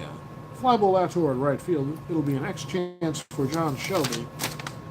He's a 2-8. A 2 on a 2. Uh-oh. That's a single 2. Both runs are going to score. Let's see about the error. A 15 on an E8. Shelby's where? In center? Shelby's in right. 15 is that's a single 2 E2. This is not good news for anybody on the Baltimore team. A single and error, batted at third. All the runners will score. So Franco makes it all the way around. He's going to get credited for both RBIs because of the single 2. That's how I played in my book. And on the E8, the missed throw, he makes it over to third base. So Franco on third, 3 runs in. It's 4-0 Cleveland. And Andre Thornton comes to bat. All he needs is a fly ball to get another run in. There's still nobody out here in the third, and the bullpen's starting to move a little bit out there. There's some guys loosening up very slowly. Hopefully Dixon can get it out and calm things down. Oops, I gotta do this first. That's possible wild pitch. Hold on. 1-7 on Dixon. The 16, no wild pitch. We'll re-roll that. The pitch to Thornton's a 2-10. And he lays off, and that's a base on ball. So Dixon, his controls abandoned him. He's either throwing it over the heart of the plate or missing entirely. And now it's first and third with nobody out, and Mel Hall's due up. Mel 0 for 1 on the day. That's an 11, nothing doing. How about a 1, 12? Single 1 to 3, line out to second. So this one's hit hard toward Wiggins. And he makes the play. Finally, an out here for Ken Dixon and the Orioles. Everybody holds, and there's one away. Brooke Jacoby will come up. Brooke grounded out his first time up. Havoc die of an 8. And we'll do a 4, 8. And that's another walk by Dixon. And that'll load the bases, folks. And Kenny might be on his way to the showers very shortly. I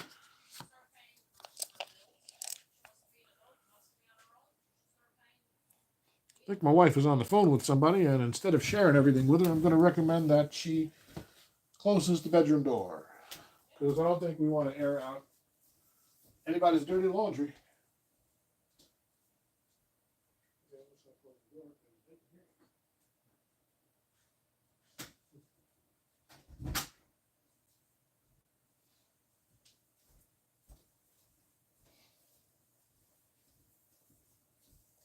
A friend of ours having some trouble with her teenager.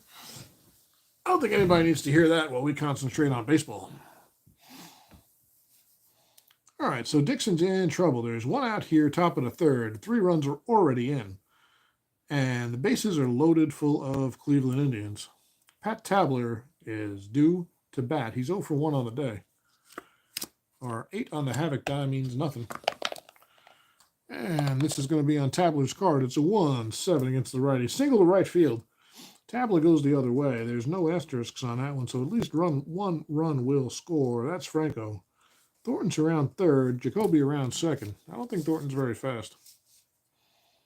He's a 1-8. They'll hold him there. And that's the 5th run of the game. And Dixon just can't get anybody out. He's not even fatigued yet by Strat rules, but he's done, fellas. He's done.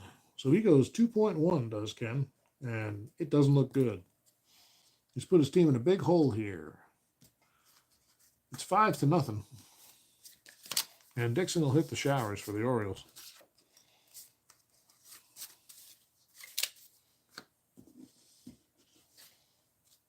Let's see who they're going to bring in for relief. And remember, everybody's tired, too.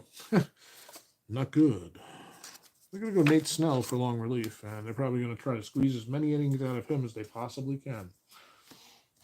So Snell will come in. He pitched last game a couple of innings. He's going to get as many as he can in this one. Snell is a 2E0 with a 4 fatigue rating. And Tabler's on first. Jacoby's on second. Thornton's on third. There's only one out. And Tony Bernazard's a dangerous switch hitter. He'll bat left. He walked and was caught stealing so far today. Wives ruining everything. No, not at all. I just didn't think she realized she could be heard. And I'm sure the camera was sensitive enough to pick up what she was saying. So let's keep that business where it belongs. So Bernazard's ready from the left side. Snell is done with his warm-up pitches. A 6 on the Havoc die is nothing. And how about a 1-9 against a right-hander? That looks like trouble. Triple 1 to 6, single 7 to 20. Tomahawked out toward the gap. That is going to be cut off by Freddie Lynn. Triple 1 to 6. That's a single 2 asterisk. So 2 runs will score. It'll be a 7-0 ball game as Thornton trots home and Jacoby comes in. Tabler ends up at third. And things are not looking up. So they're holding him on just to keep the double play in order. And here's Andy Allenson. Allenson 1 for 1 with a run scored. That's a 19, nothing doing. How about a 4-10, right-handed? Fly ball out to left. Young is there. He's out toward the track, a couple of steps short. But that's going to be deep enough to score a run. So Young makes the play, gets it back in with desperation, but it's cut off and Tabler scores. It's 8-1 Cleveland. There's finally 2 outs here in the third inning. Bernazard on first, and Butler due up. Sorry about that, babe. That's all right. I just didn't want you airing anybody's personal business, you know? Oh, yeah. Shy's. I know. Shy. Okay. I'm gonna go in the shower. Okay, enjoy. Thanks. So here's Brett Butler. He is doubled and walked today, scored 2 runs. Doing what a leadoff man's supposed to do. 17 on the Havoc die is no action, and it's a 1-8. Right-hander, ground ball down to third. Gutierrez is there, makes the play, and fires to Murray, and we're finally out of trouble here. The Orioles finally get out of this inning, but boy, oh boy. 11 men come to the plate, and 1, 2, 3, 4, 5, 6, 7 runs score. It's 8-0 Cleveland as we head to the bottom of the third. What are you going to do, folks? What are you going to do? I got it, RJL. I've been at this a while.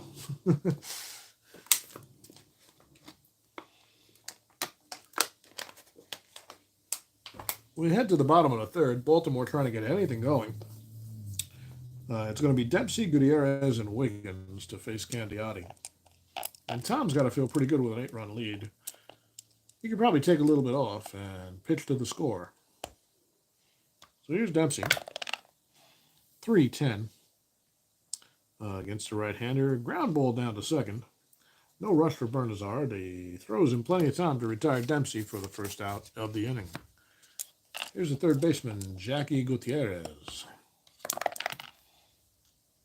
It's one of those games we just got to play through now. Now, we've had some big comebacks already in this season, so that's going to be a base hit, double 1 to 13 single. That's an 18, so a base hit for Gutierrez. And he'll hold at first base. And they'll hold him at first base. He can steal, but with this big deficit, he's not going to. Alan Wiggins, that's a 19. I think we shuffled these cards back in order. It's a 6-7. He's batting left. Fly ball out towards center. Centered. Brett Butler's there. Plenty of room, and he retires Wiggins. And Gutierrez retreats to first. So 2 away, and here's Shelby. Shelby grounded out his first time. Oh, right, we need this. That's nothing. About a 5-7 against the left-hander. Strikes him out. First strikeout of the day for Candiotti. Shelby's the third out of the inning. We'll go to the fourth. Cleveland 8, Baltimore nothing. And it's time for a shuffle. We're 3 innings in. The split cards need refreshing.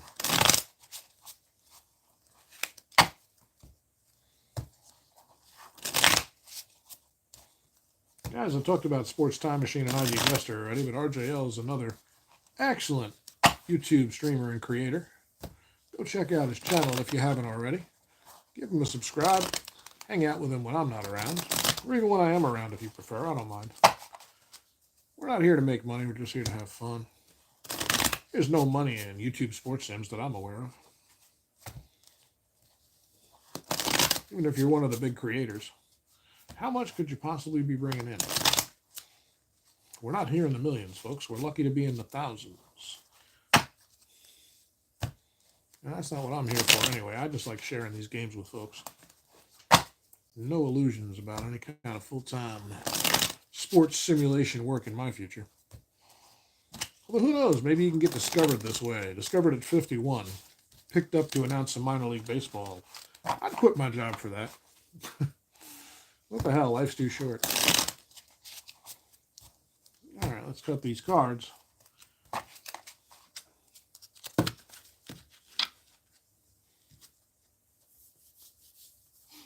I treat this the same way I treated my Twitch channel years ago, which is if people like me enough to hang out with me, then I must be doing something right. And if I end up making a trickle of coffee money that ends up paying for a couple of games here and there, well, that's awesome.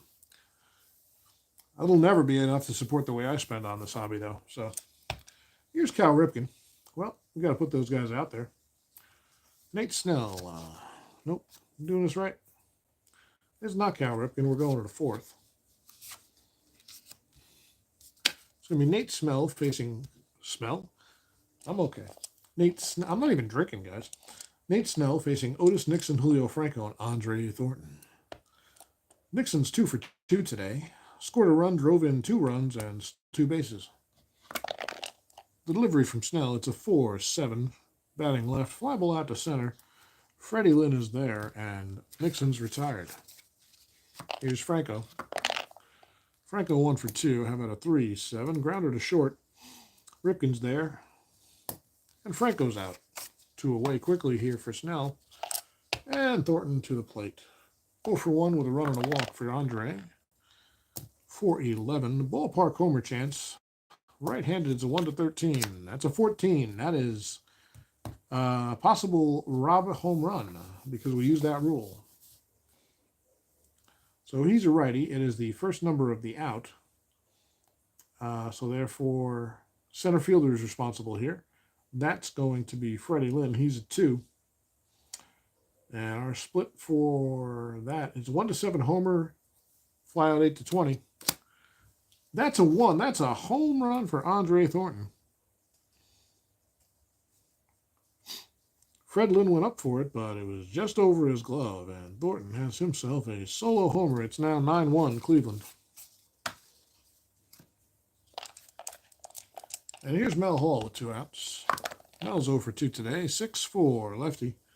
Grounded down to third. There'll be a play for Gutierrez. He's a 3E65. Well, this will be fun. I don't know if I've ever rolled for an error rating on a 65 before. First a 3. 15 is probably safe. It's a G1. Third base E65 is the worst possible rating. There's a lot of numbers here. That's a 14. That's the only number that I can see above 6 that's not an error. So Gutierrez makes the play. E65 be damned. He throws out Mel Hall for the 3rd out of the inning. The Indians pick up another. It's 9-0. We head to the bottom of the 4th. It'll be Ripken, Murray, and Lynn for the Orioles. Ripken 1 for 1. Candiotti delivers. 4-6. Right-handed. Double 1-13 single. That's a 6. That's a 2-base hit for Cal Ripken. Corralled out there by Hall. He'll get it in, and Ripken stops at second with a stand-up double to lead off the 4th. Eddie Murray up. 13-0. 1-12. There's a grounder back to Candiotti. He looks Ripken back to second and then tosses over to first to retire Murray for the 1st out of the inning. Freddie Lindu up. He's 0 for 1. That's a 20. Nothing doing on the Havoc die.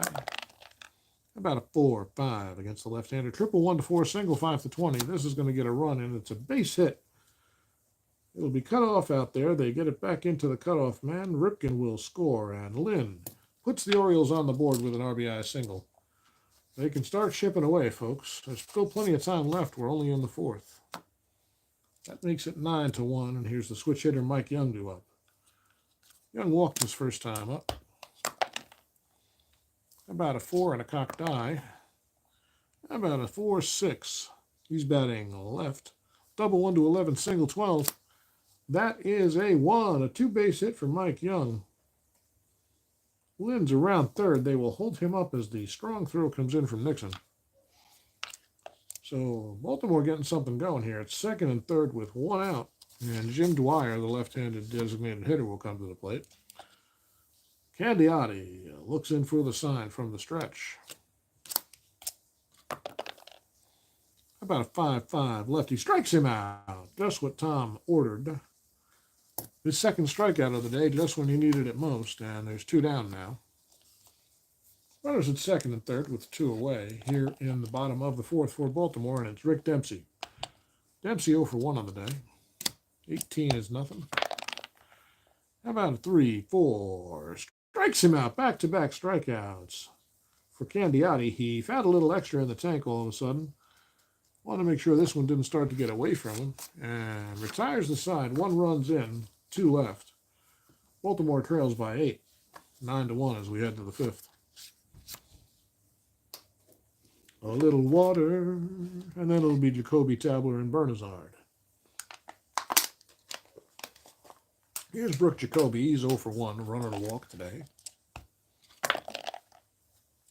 About a 5-9. Grounded out of short. Ripken's a 2E14. 16 out of 2 is a G1. And 12 on the E14 is nothing. Ripken scoops, fires to Murray, and Jacoby is retired for the first out of the inning. We're almost halfway through this one, folks. It's 9-1 Cleveland. Here's Tabler. Tabler 1 for 2.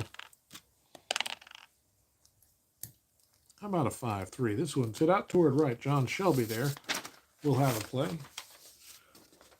Shelby a 2E8. How about a 14? That's an F2. How about an 8 on the E8? Nothing doing. Shelby makes the catch. Tabler's retired for the second out. And here's Tony Bernizard. The switch hitter Bernizard, 1 for 1 on the day. A couple of runs driven in. He walked and was caught stealing way back in the second. Seems like a while ago, doesn't it, Bob? Sure does, Joe. So nobody on. Bernizard waits from the left side. How about a 2-11? Grounded down to first. There's Murray. He scoops it and flips to Snell, and that'll retire the side. So Nate with a 1-2-3 inning.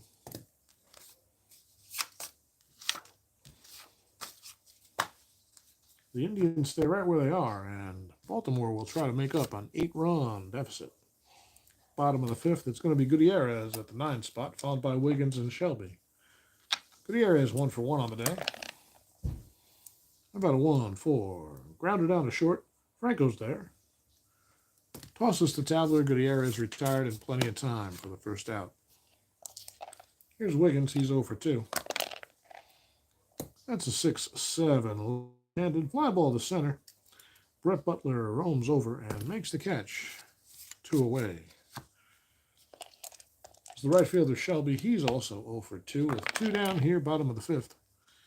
About a 4-5. He's batting left. Triple 1-4, single 2-20. This one is hit out. That's a 20. It's going to be cut off out there by Hall, and he'll hold Shelby to a single. So they'll hold Shelby on because he's fast, but nobody's paying much attention to him with such a big deficit. Nothing doing there. Here's Cal Ripken. He's 2 for 2 on the day. A single, a double, a run scored. Got a jumper. Quickly recovered, and it's a 5-4 against Ripken. Grounded down to third. That's going to be fielded by Jacoby, a 3E26. How about an 8 on the 3? That's a G3. And a 14 on the 26, third base. Nothing there. Jacoby makes the play. Fires to first, and oops. Ripken is retired for the third out of the inning. 1 left for Baltimore. We go to the 6th. It's not getting any closer, folks. 9-1 Cleveland. Here's Snell. I just want to check his. He's gone 2 2/3 so far. Here's Allenson. Allenson 1 for 1 with a sac fly, a run scored, and an RBI. 1-6. Grounded down to third. Jacoby's there. Oh, nope. Not Jacoby. It's going to be Gutierrez. And he tosses to Tabler. God damn it. He tosses to Murray for the first out of the inning. Here's Brett Butler. Butler, a couple of runs scored today on hitting a walk. 1 for 2 officially. That's a 6-7. Single 1-10, grounder to short. That's a base hit for Butler, his second hit of the day. A 1-out single for Brett, and here's Nixon. They'll hold him on. Nothing doing there. About a 2-7. Lofted to center, Lynn's there. Retires. Nixon for the second out. Here's Franco. 14 is nothing. And how about a 3-10? Grounded back to Snell. He picks it. Tosses to first. Franco's retired. Cleveland leaves 1. Snell keeping it, well, if not close, he's keeping it relatively where it was when he came into the game. And Candiotti will face the heart of the Orioles, Murray, Lynn, and Young. They're going to get something going, folks. They need to do it here, in all likelihood. Here's Murray. He's 0 for 2, batting left. About a 1-6. Base hit for Murray to left field. Goes the other way and has himself a leadoff single. And here's Freddie Lynn. It's a 14. That's a 1-6. Back to Candiotti on the ground. 1 hopper. He turns and fires to Franco at second, and on to first. It's a 1-6-3 double play. The Orioles can't get a break, and Cleveland's just playing good defense. Candiotti not making anything easy today. There's 2 outs, and Mike Young's up. He's 1 for 1, a double and a walk today. Here's a 2-8, strikes him out. 4th strikeout of the day for Candiotti, and they are retired 1-2-3 non-traditionally. Still a lot of action left here. We've going to the 7th inning. Cleveland 9, Baltimore 1, and it's time to shuffle the splits. Snell will come out and continue to work. Because why blow up a bullpen? It's already blown up. They need to get these guys some rest. So if Snell can go the distance, they're going to let him.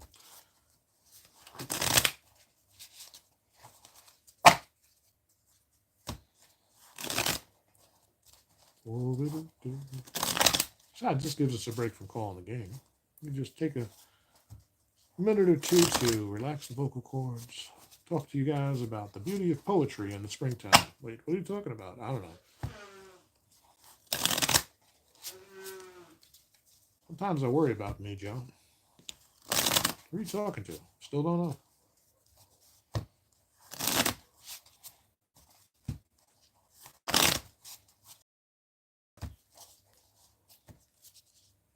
Come here. Let's do one more. And we'll cut the cards.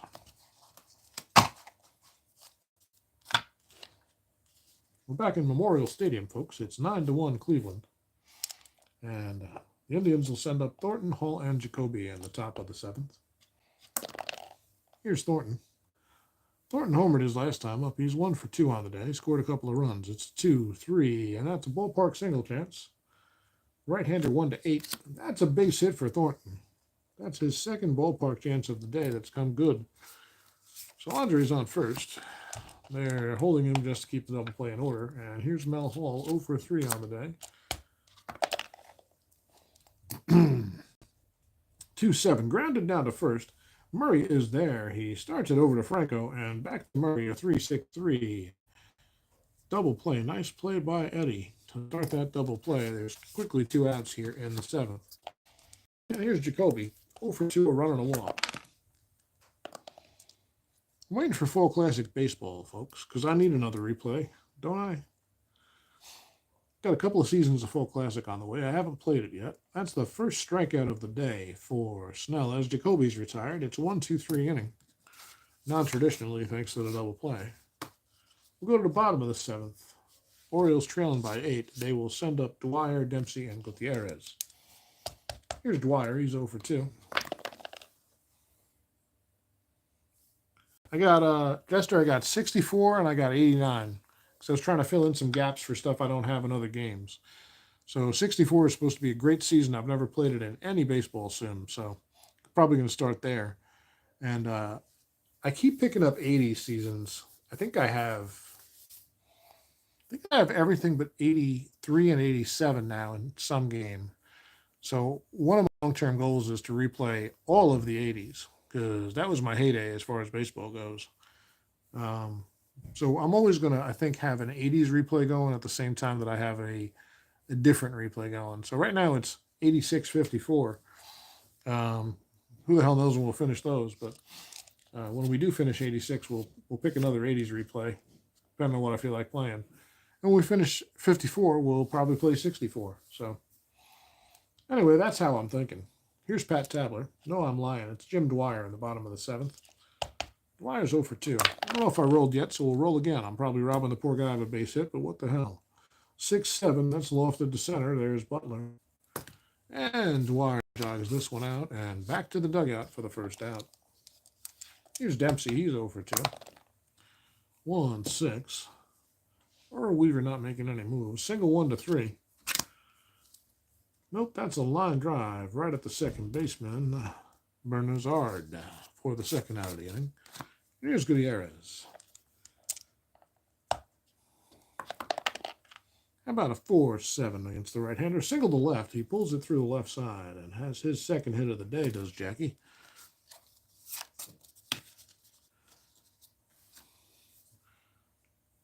You can get 2016 and 92. You're playing them on PDF and decided to get the cards because you hate the PDFs and card stuff. Yeah, I ordered the cards. It's really cool that they send you the PDFs with the order. I already have the PDFs and I have already gone through and basically learned how to play the game. But can't wait for the cards to get here. That'll be really, really fun. So it's a 2-out single for Gutierrez, and here's Alan Wiggins. He's 0 for 3. If you're keeping track, Candiotti's not even in his fatigue inning yet. He's a POW 8. That's a 1-6. Taps back to Candiotti. He gloves it and tosses to first to retire Wiggins. Second time of the day he's done that to the speedy Wiggins, and nothing doing for Baltimore in the 7th. They trail by 8 as we head to the 8th. It's 9-1 Indians. And here's Snell coming out. He's pitched solidly in relief, just giving up 1 run in now 4 2/3, I believe. 1, 2, 3, yep, 4 2/3 for Snell so far. So here's Tabler. Tabler 1 for 3 in the 8th. To lead it off, it's a 3-4. Ballpark single. Right-hander means an 8. That's a 17. That's a line drive to shortstop. And Tabler's retired. The cards are good, easy to manage and move around. Much better than working with the Strat-O-Matic cards. Yeah, the Strat-O-Matic cards are a little unwieldy.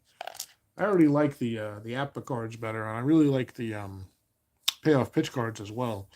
So I'm hoping that they're similar size to those. Here's Bernazard. Tony's 1 for 2 with a walk today. He drove in a couple. This is going to be a 6-11 left-handed. Ballpark single for the left-hander. That's only a 1-2. Never mind, a liner to second. Wiggins makes the play. Bernazard's retired. Here's Allenson. Allenson's 1 for 2. Drove in a run and scored. 6-9. A base hit up the middle. And Andy's on first. What the hell? He's going to try to get a good lead. And he does. He'll need a... Is this accurate? Snell's... Oh, man. Snell's got a good hold. Shit. -6, 0. So that makes it a -5 as the max. It's actually a -7, -9. So Allenson got a good lead, but he's only a 1-12 here. And a 2 means Allenson snuck in and stole that one. Nobody was looking, and Allenson caught him sleeping. Usually you don't steal with this big a lead, but Allenson couldn't help himself. There's nobody paying attention to him at all, and he's on second now with 2 outs. And it'll be Butler back in the box. That's a 1. Wild pitch chance. 1-6. Another 1. That's a wild pitch. So Snell might be getting tired. He lost that one in the dirt, and Allenson advances to third with 2 outs. Pardon me. So no havoc die there. The third pitch to Butler, it's a 2-0, 5-7. Second base X. Wiggins a 4E17. 4 on a 4, single 2. That's going to score a run. And a 12 on the E17 for second is nothing. So this one gets past Wiggins into the outfield, and Allen got home. An RBI single for Brett Butler. It's his 3rd hit of the day. And Butler is being held on first. Otis Nixon's up. That's a 2. Got to roll this one to find out what that means. That's possible pass ball. Dempsey doesn't give up pass balls, so ignore it. We'll re-roll. The pitch to Nixon is a 2-6. Right-hander grounded back to Snell.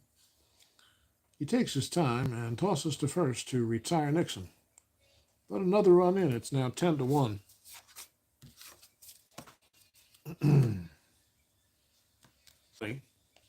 Comes out for the 8th to face Shelby, Ripken, and Murray. Shelby's 1 for 3.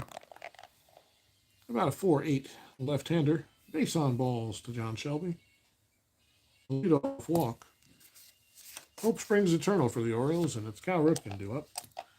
Ripken 2 for 3. That 7 means nothing. 5-9 right-hander strikes him out. 5th of the day for Tom. And Ripken's the first out here in the 8th. Here's Murray. He's 1 for 3. How about a 3-10? Base on balls. So Candiotti might be getting tired. He is in his first POW inning. And one more hitter walk means he will be tired, but he's got a very big lead. So he might have to get in some real trouble before they pull him. So first and second, nobody out. Here's Fred Lynn. That's a 14. Doesn't mean a thing if he ain't got that swing. This is a 5-5 against the lefty. Strikes him out.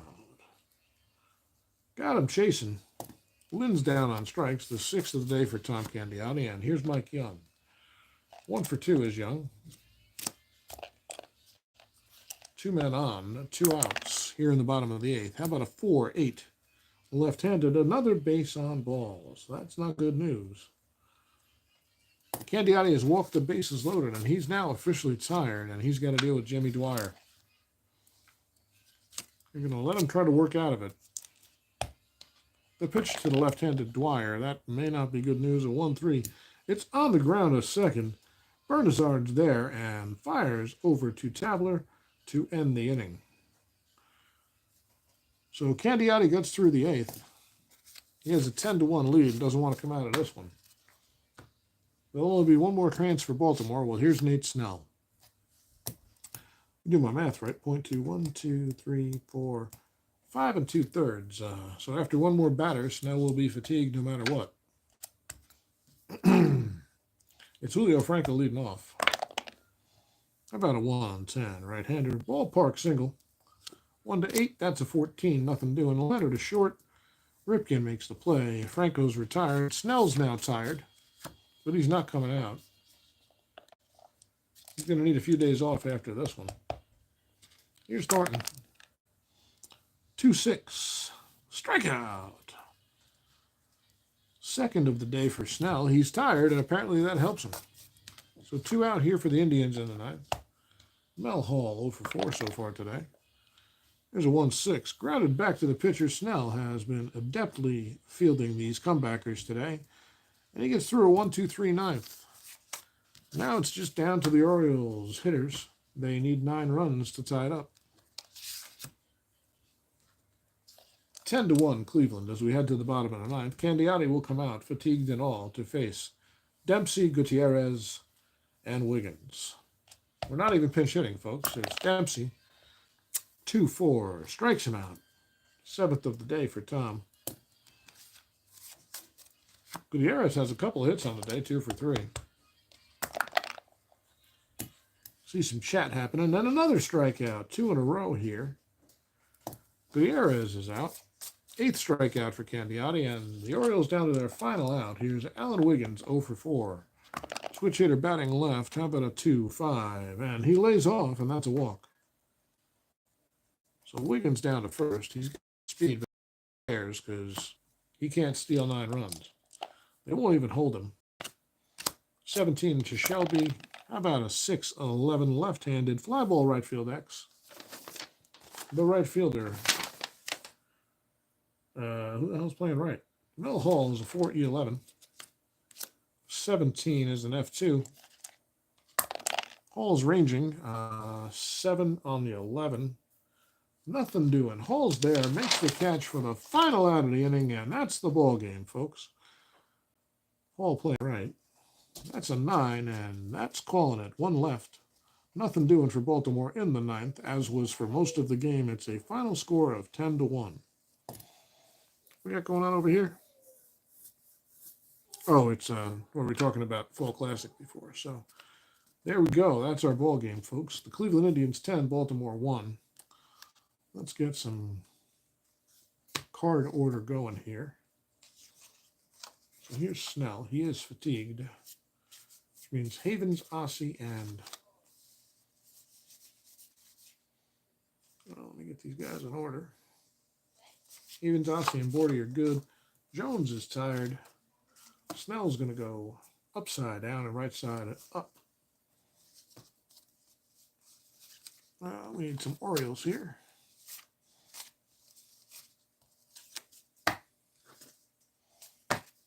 Card organization is key. Next guy due up in the rotation for the Orioles, Storm Davis, if you're interested.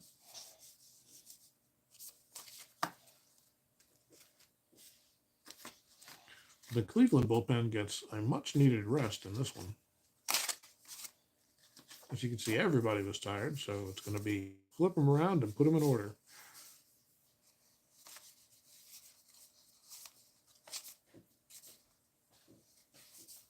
Bales, yep. Oh, okay. She's just going to come over. Okay. I'm happy with that, to be honest with you. Yeah. We might need to hit the store, but we might need to hit the store.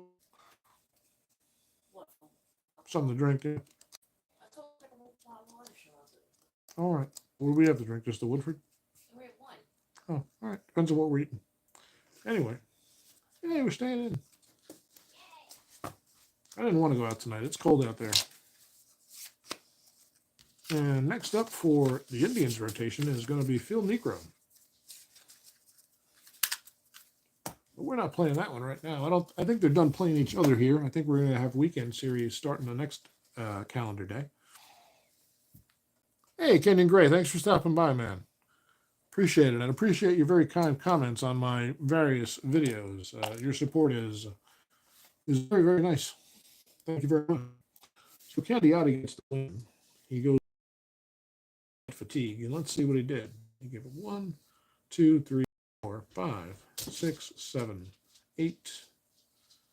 8 base hits, no homers, just 1 run. I think it was earned. It was.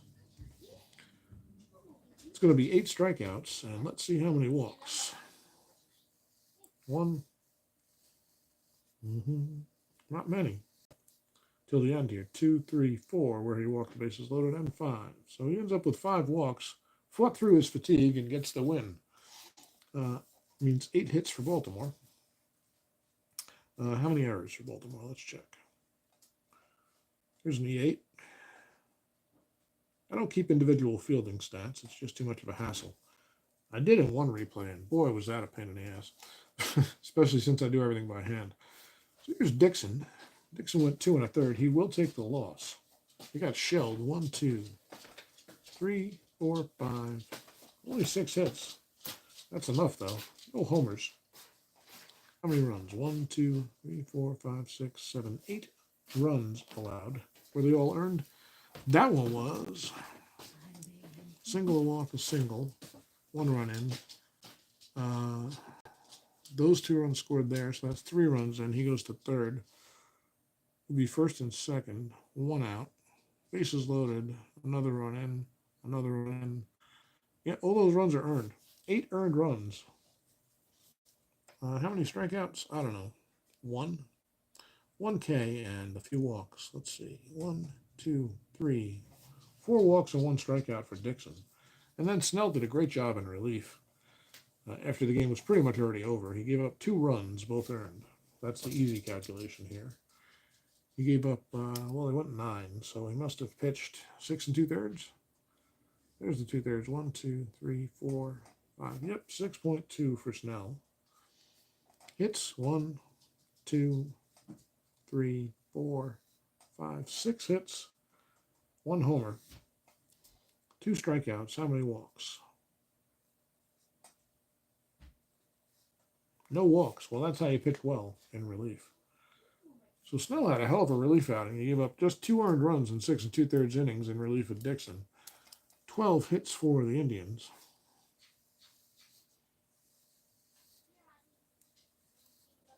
Don't worry, I'm not going to do stats or anything while you watch. That would be awful. So the final here, it's 10-1 Cleveland over Baltimore. 10-12-0 for the Indians. 1-8-1 for the Orioles. Candiotti goes the distance. He gets a complete game victory. No shutout, as he allowed the one run? Yeah, 1 run. And Ken Dixon takes the loss. That was game number 31 of 1986. We'll go on to game number 32 in a few moments. It'll be the Royals and the Yankees. That'll be a fun one. Let's grab some cards here. Oh, they're right on top. Look at that. How handy. We got to find out if this is a day or night game, as we've established.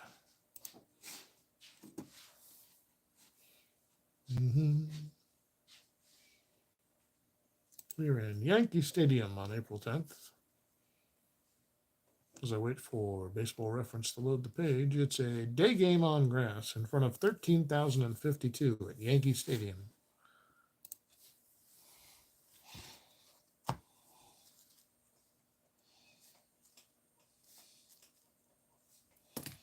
Let's check the weather in New York City. We'll just use the next split card. It's a 19. That's bad weather. April day. Yep, that's bad weather. 012 and 12-9 is our weather effects. 0-12 on singles. 12-9 on homers. And we'll get ready for this game in just a moment after I stretch and use the bathroom. Thank you, Kenyon. I appreciate that. And we got some deliveries here. And I wonder if that's going to be something we can unbox on stream. I might be excited in a moment, folks. Wait for the UPS guy to do his thing.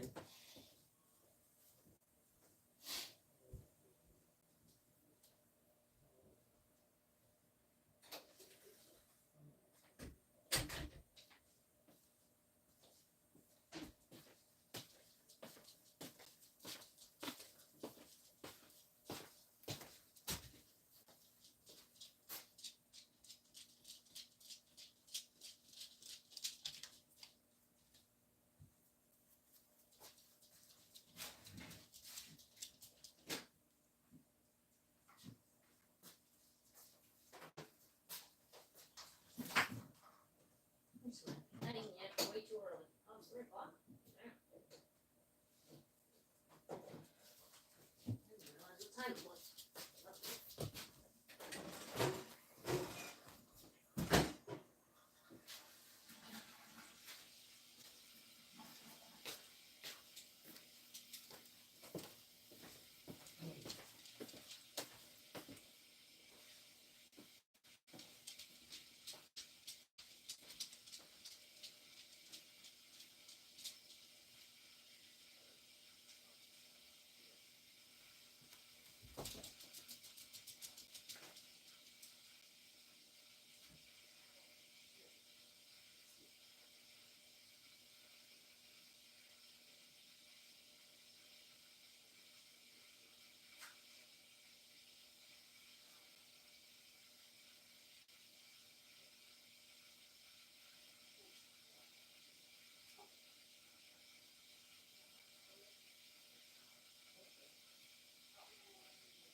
We got to talk about what's for dinner. Let's see what was delivered, folks. I'm hopeful. Nope, nothing was delivered. The man left nothing here. What the fuck? He was just in my yard with a big box. Where'd he go? Stay.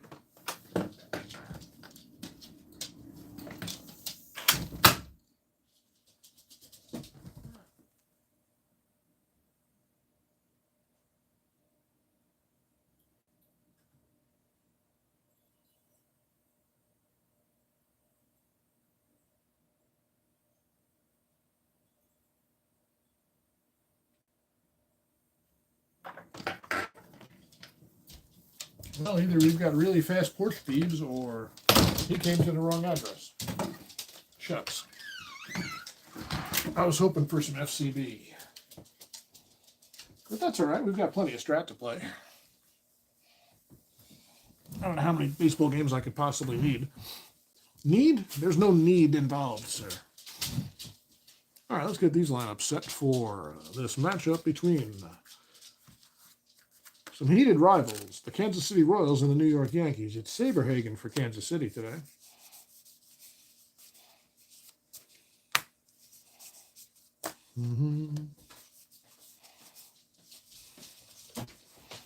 He was just out there with a box and he left nothing. Oh, he had like 3 boxes in his hand and some mail and the mailman. and then nothing out there, in the mailbox or otherwise. You must have come to the wrong address. Weird. It was weird.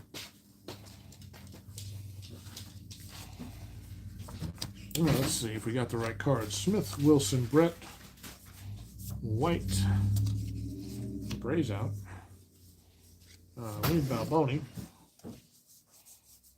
There's Steve. Rudy Law, Darryl Motley, Jim Sundberg, and Angel Salazar. All right. What time is it? 3. That's early. Babe's getting ready for company. She's given me the hints that this will probably be the last game of the stream. And that's her. It's my voice is getting a little tired. And it's a good way to end the stream with Yankees as far as I'm concerned. So Xavier Hagen's a 2E18, and his name's too long for me to put his fatigue rating where I usually do, but he'll be a 5 fatigue rating. Lonnie Smith is a 4, plus 2, 13. Wilson's a 2, plus 1, 3.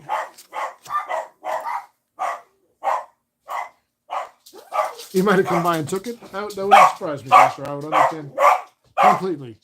Oscar! All right. Maybe the mailman's coming back. 2E23 for Brett. We might have an impromptu unboxing to do, folks, but now my hopes are dashed, so I'm not getting excited. 4E22 for Balboni. Designated hitter, nothing. 3-0E6 for Motley. 2 minus 1 E1T4 P5 for Sundberg, and Salazar's a 3E16 in short. Hey, Huskies, how about you take a chill pill and don't bark in my ears, huh? Sorry, guys, that's probably very loud. One of the dangers of recording with my phone, I don't have a lot of control over filters and volume. It's going to be Joe Niekro for the Yankees today.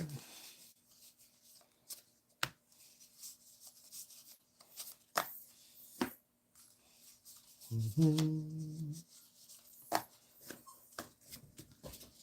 know what I did the other day, folks? I bought a bunch of, it was a cheap pack. I guess they really overprinted baseball cards in the late 80s and early 90s. So I saw a pack of, I think it was 100 cards or so on sale on Amazon for $10 or so.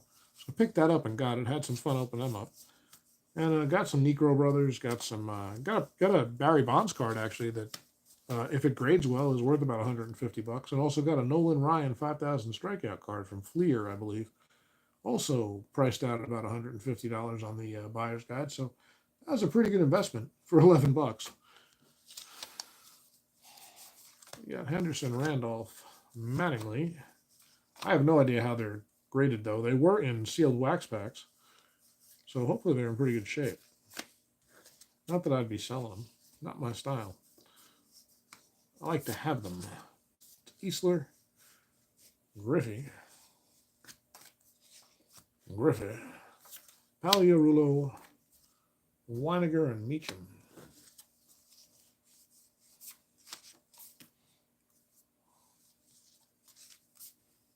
Ron Hassey will be on the bench, along with Danny Pasqua. And Gary Renegade today.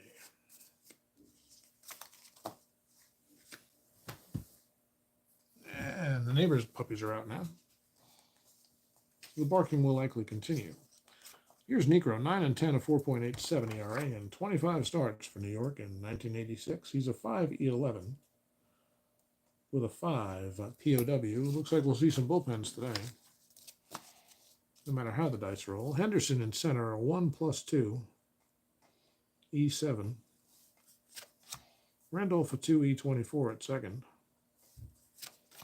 Mattingly a 1E6 at first. Winfield a 1-4. Also E6 in right field. Easler designated hitter, thank God. Griffey at 3+1 E11 in left. Pagliarulo is a 2E23.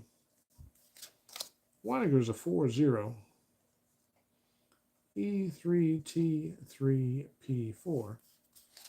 And Meacham is a 4E38. Yankees' biggest weakness in 86 was their catchers and shortstops. It's pretty hard to win a championship when you're lacking at those two positions, both defensively and offensively. I don't think he dropped anything off. I'm just going to check again real quick. Make sure Jester doesn't come to my porch and steal my packages. I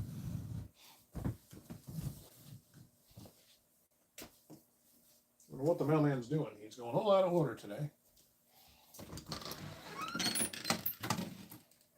Nope, nothing out there. Sun's nice and strong, though. Fortunately, the wind and the cold are stronger. So we'll settle back down in Strat-O-Matic corner over here on the ancient blue card table. And we'll watch the Kansas City Royals take on the New York Yankees.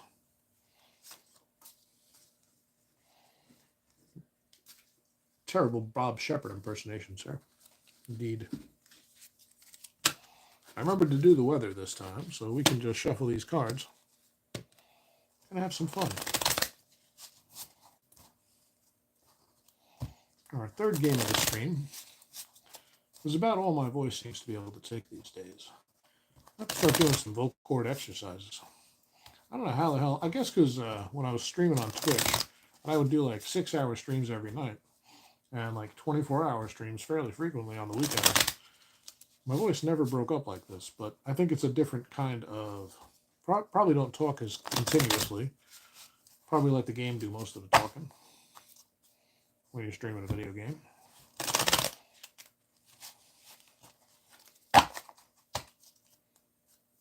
Have to find out some broadcaster tips to keep your vocal cords in tip-top shape.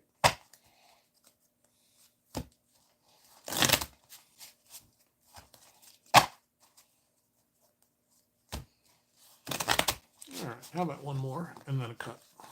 Let it get away. Come here.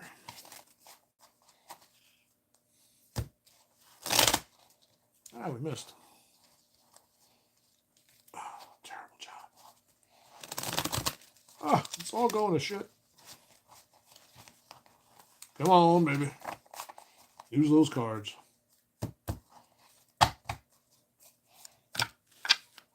If you like the card idea, I got these cheap on Amazon too. I got 12 decks for $10. So, and they're pretty good quality cards. They're waterproof and so far reliable. So, well, here's Lonnie Smith leading things off against Joe Niekro, the right-hander, against the right-handed Smith, playing left today. The Royals ready here at the top of the first. Game 32 of 1986. That's a 4-9 right-handed. Grounded down to short. Meacham's there. And gets Smith by a step, one away. Here's a switch hitter, Willie Wilson, playing center field today and batting left. Niekro from the windup, 3-6. And that's a single to left field. Goes the other way, does Wilson. And he's got himself a base knock. And guess what we didn't do, folks? The holds. Niekro's a +9. Holy crap. And Weiniger's a 0, so that's still going to be a +5, which means +3, +1 for all the base stealers for Kansas City today. Meanwhile, Saberhagen's a 0. He'll be working with -1 Sundberg, so that's -3, -5. So Niekro may have a problem against the speedy Kansas City lineup. And they're going to try to get a good lead, Willie Wilson is. Anyway, that's a 1. Hold on. Might be picked off. He's got to get back in a second steal success is 13. That's an 8. So Wilson's back in time, but he can't get a good lead. He'd still be a 14 to steal the damn base. And you know what? He's going. And it's a 14. He steals it. Just in under the tag. They knew he was going. They still couldn't do anything about it. So Wilson puts himself in scoring position at second. They'll hold him there. And here's George Brett. Brett from the left side, a 2-3 against the right-hander. Ballpark single. As a lefty, that's nothing. 0 on the ballpark chart. A line drive to second. Brett's retired by Randolph. Don't know why I'm flipping that. Oh, I do know why I'm flipping that. 2 outs, and it's Frank White coming up. That 3 was for the 20 before the at-bat. Nothing doing. White batting from the right side. It's a 5. A grounder down to second. Randolph will be tested. He's a 2E24. He is responsible for Wilson at second, so he's a 3E24 right now. That's a 15. That's a G1. And how about a 12 on the 24 for second base? Nothing doing. So Randolph picks it, flips to Mattingly, and White is retired for the third out. The Royals leave 1. We go to the bottom of the first, no score. Yankees will send up Henderson, Randolph, and Mattingly. You'll be hearing that a lot this season from New York. Here's Ricky. 6-9. Lofts this one out towards center field. Wilson has room and time and makes the play. Henderson retired for the first out.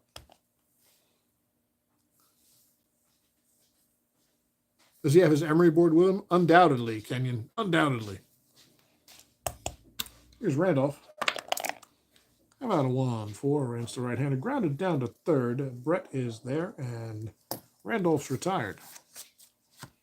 Here's Mattingly. Donnie Baseball. Not in the early slump I thought he was. It actually turns out he's hitting fairly well in the early going. I believe he's 5 for 11 thus far. There's a 1-7. This is a ringing double to left field. No problem for Mattingly. He's into second with a stand-up double. As Lonnie Smith gets it back into the cutoff man with 2 outs. Mattingly at second, and Winfield due up. Nothing on the 20. The pitch to Winfield is a 6-3. Ballpark homer chance. This is deep to left field. It's going to be a 1-9 for the homer. That's an 18. Never mind. It's caught out there by, who's playing left? Lonnie Smith for the third out of the inning. So Winfield gave it a ride. Gave Saberhagen a scare, but the wind caught that one up. And it was just a loud out. 1 left, no score. We head to the second. It'll be Balboni, Law, and Motley. Here's bye-bye Balboni. First today. Out of 4-2 right-hander. Single 1 to 5 or a liner to short. That's a 13 line drive, but right at Meacham. He makes the play 1 away.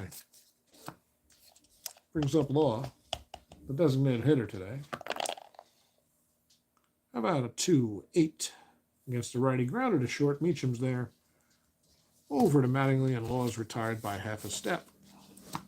2 down. Darryl Motley up, the right fielder today. 6-12. Grounded to Mattingly at first. He'll have an X chance. Donnie's a 1E6. That's a 19. That's a G1. And a 5. That's a 10 on an E6. That's nothing doing. So Mattingly takes it. Babe coughs a little. Flips it to Necro, and it's a 1-2-3 inning. Not sure what Babe's been doing. She's got a cough going today, though. So 1-2-3, we head to the bottom of the second. The Yankees will send up Easler, Griffey, and Pagliarulo. Easler, the left-hander. It's the wrong pipe. Sorry. No, it's all right. You don't have to apologize. I'm coughing a lot today. Just went down the wrong pipe. Okay. That's a 6-5. Normal home run 1-6, double 7-20. Easler has normal power against right-handers. 17 says it's going to be a 2-base, though. So a ringing hit to right center field. It's cut off out there and thrown in, but Easler is into second ahead of the throw. So a leadoff double for Mike, and it's Griffey coming up. Not Junior, the actual Griffey. Junior not yet in the majors. Be another 3 years before that sweet swing. Griffey, the longtime Red and a very professional hitter. That's a 20, doesn't matter. That's a 2-9 against the right-hander. Fly ball to center. He missed everything in his best column, and Willie Wilson makes the catch. Griffey retired. Well, 1 away for Pagliarulo. That's a 16. Nothing doing. Here's a 3-7. Where am I looking? Strikes him out. First strikeout of the day for Saberhagen. And there's 2 down. So Easler perched at second. He's not going far. And the pitch to Weiniger, the switch hitter batting left. About a 4.10. This will be a catcher X. Sundberg's a 2E1. Pretty good. Defensive catcher is Sundberg. That's an 11. P.O. Pop out possible. And 14 on the E1 for the catcher is nothing. So Weiniger pops it up. Sundberg has room and makes the play for the 3rd out of the inning. We're headed to the 3rd, still no score. I don't know. Right now I want to do this. What? It's cold out there. Is it? Very. Really? Yes. Here's Sundberg, Salazar, and Smith. 5-3. Fly ball to right field X. Winfield a 1E6. Waits for it. Waits for it. He's probably running for it if it's an X chance. 18 on the ones and F3. 43. Not that old. And Winfield boots it. It bounces off his glove and he's chasing it. Sundberg's going to be into second on the E9 to lead off the 3rd here. So running in scoring position the cheap way for the Royals. And Angel Salazar is due up. Salazar, a pretty good bunter. Not a big bunt guy usually, but the way this game's going, they might want to get a runner over to 3rd with less than 2 outs. So the corners will be in. Salazar's going to try to lay it down. It's going to be... Hungry? Me? Hungry? He's a bunting C. About a 6-3. That's going to be a sack for sure. Fielded by the 3rd baseman, Pagliarulo. He has only one play. He throws out Salazar. Is he hungry? The dogs are hungry, and Sundberg's on 3rd. The domestic life of a Strat replayer. So Sundberg on 3rd. They will keep the corners in with Speedy Lonnie Smith up. And Negro looks in. Smith batting right, 3-5. That's going to be trouble. Triple 1-5 single. That's into the gap. Winfield can't catch up with it. Neither can Henderson. It's past both of them. Winfield chasing it. Henderson catches up and desperately throws it in, but Lonnie Smith is into 3rd with a sliding triple. Sundberg trotted home, basically, once he knew that ball wasn't getting caught, and Kansas City leads 1-0. So Lonnie's on 3rd. They won't hold him, but with the Speedy Wilson up, the corners are still in. 1 out here in the 3rd. About a 2-8. Grounded to 1st. That's Mattingly. He will take it himself. Smith has to hold, and Mattingly retires Wilson for the 2nd out of the inning. So now everybody's playing back, and here's George Brett. Brett 0 for 1 today.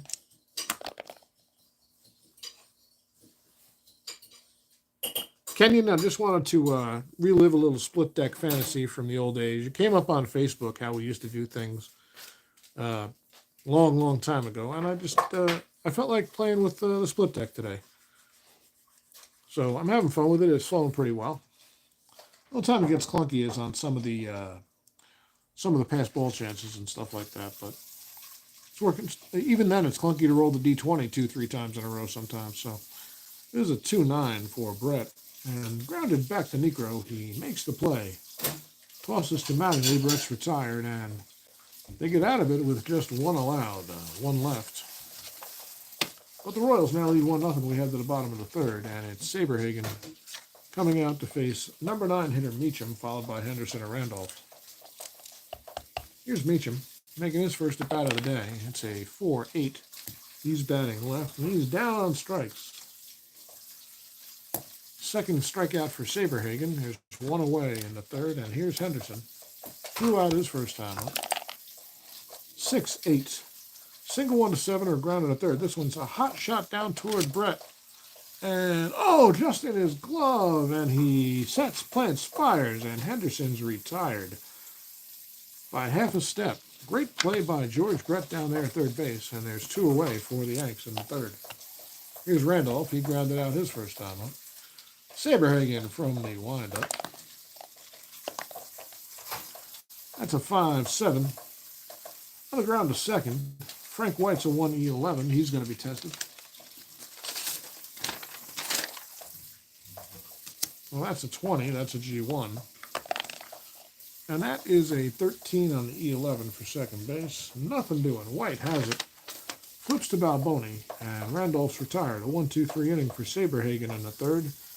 He gets the lead and keeps it. Led to the fourth.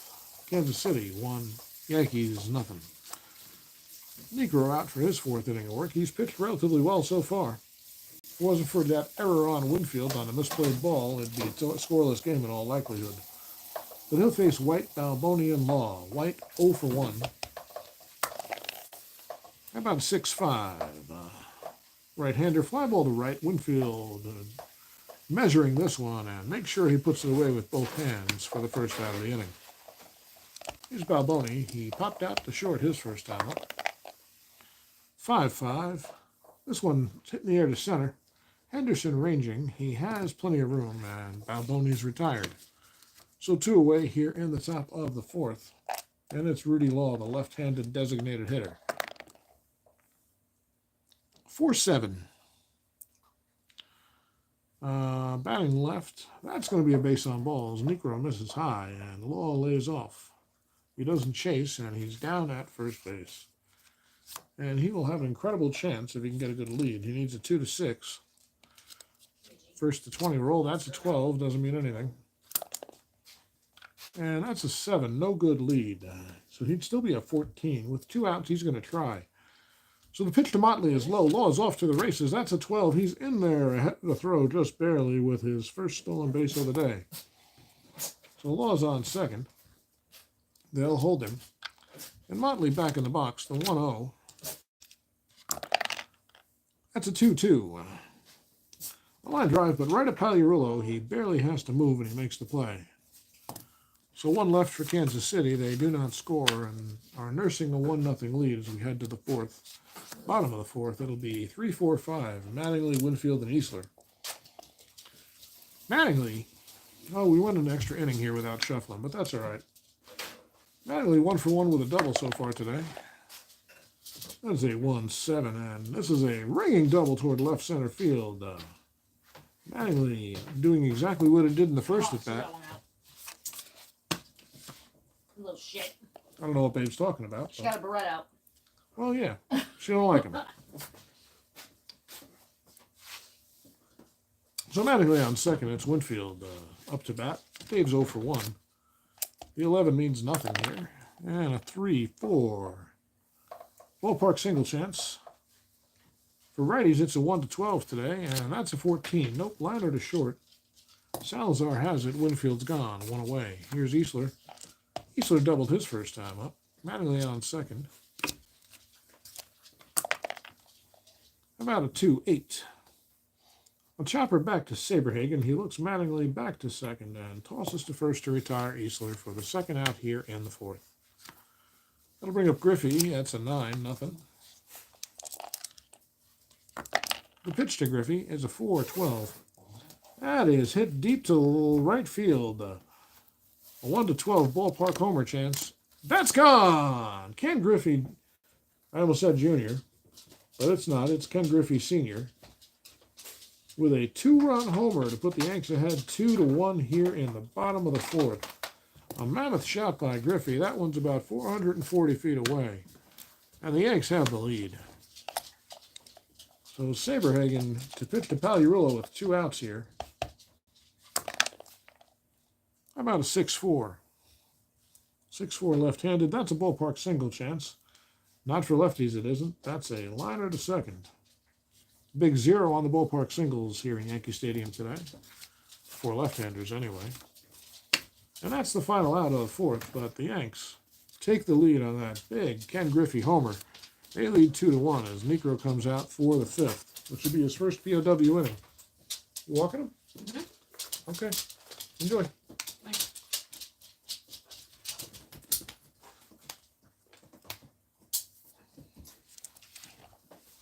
It'll be Sundberg, Salazar, and Smith.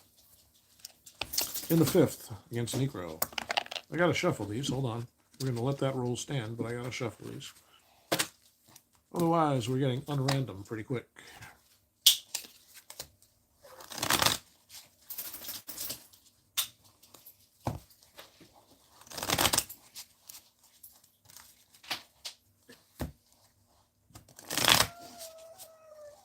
Oh, My I'm shaking. Goodness baby. gracious. I'm shaking.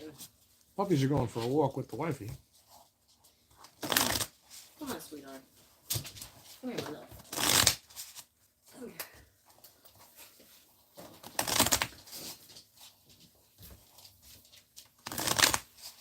here. Enjoy, babe. Thanks. Stay warm. Do the best. Yeah, no, man. Ask him what he did with my game. I'll do that. He Babe. walked away with my full classic baseball, I'm pretty sure. He's like, oh, this is full classic baseball. I'm keeping this. All right, folks. That is the first pitch to Sundberg, a 4-4. He's batting right. Catcher's card X. Weiniger's a 4E3. That's a 19. That's going to be a G3. Now that's a 14 on the E3. Nothing doing. So a number in front of the mound, in front of the plate. Weiniger pounces out, grabs it, and fires to first to retire Sundberg. One away here in the 5th for the Royals. Here's Salazar. He has a sac bunt today. That's all. 4-9. Right-handed. Grounded to short. Meacham's there. And Mattingly receives at the other end to retire Angel. 2 down now quickly. And here's Lonnie Smith. Lonnie with a triple and an RBI his last time up. He's 1 for 2. Get up there, baby. How about a 2-5 against the right-hander? Base on balls. And that's not good news the way Necro holds guys on. He needs a 4-6. That 4 is meaningless. He gets a 4. That's a good lead. Smith will have a 1-19 chance of stealing this one. The pitch is high to Wilson.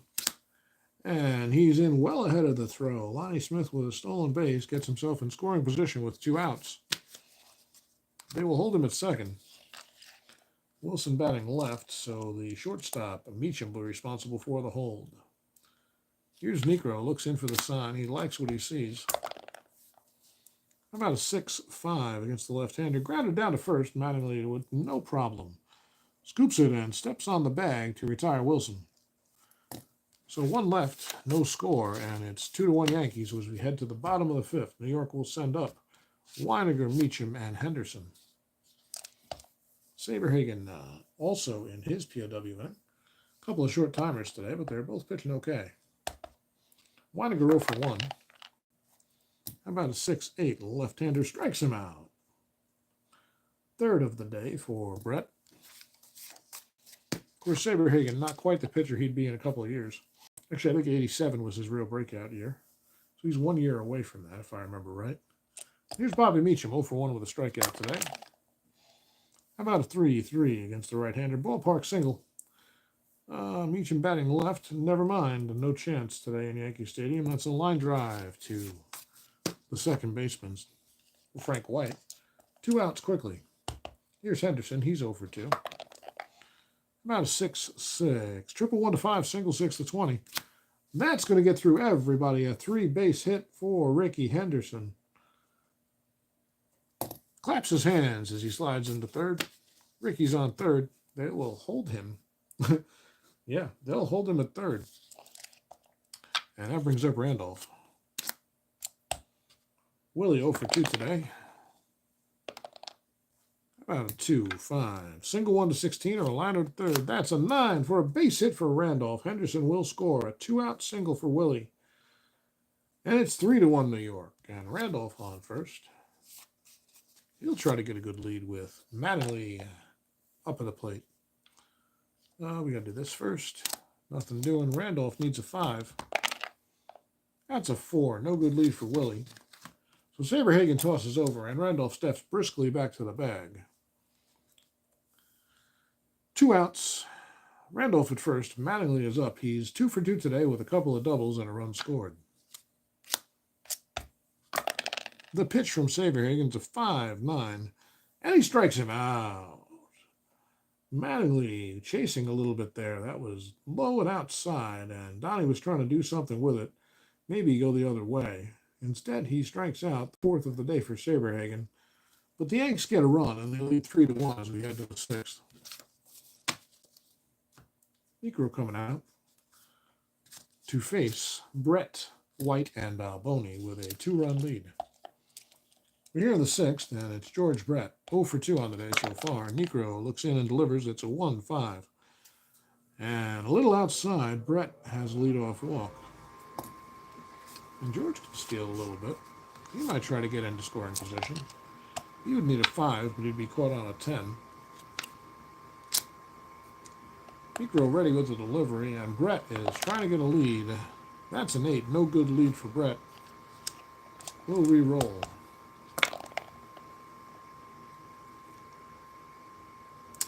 Actually, we need this first. Yep. 4-8. Right-handed. Single 1 to 18. Grounder to short otherwise. That's a 19. Grounder to short. He'll go the short way to Brett to retire Brett, and White reaches on the fielder's choice. So Frank's out at first. And here's Balboni. An 11-0. Negro delivers to Balboni, and it's a 3-6. Line drive, but right at Pagliarulo. He snares it for the second out. White back to first. Well, let's just look at White. With 2 outs, he'd need a 4-6. And he'd be a 1-16 if he gets a good lead, so he's trying. That's an 8. No good lead for White. So Rudy Law up at the plate. That 5 is useless. And a 3-7. He's not in scoring position. That would have been had he stolen that base, that would have been a clutch hit for Law and would have gotten a run home. Instead, it's a fly ball to Henderson in center. And he makes the catch with a little snatch catch, as he's wont to do from time to time, for the third out of the inning. So the Royals leave 1. They don't score, and they trail by 2 as we head to the bottom of the sixth. Saberhagen will face Winfield, Eastler, and Griffey. Winfield committed a big error that allowed the only Royals run of the day so far, and he's 0 for 2 at the plate. Saberhagen delivers. How about a 4-6? Double 1, single 2 to 20. This is well hit by Winfield, but it's cut off and left.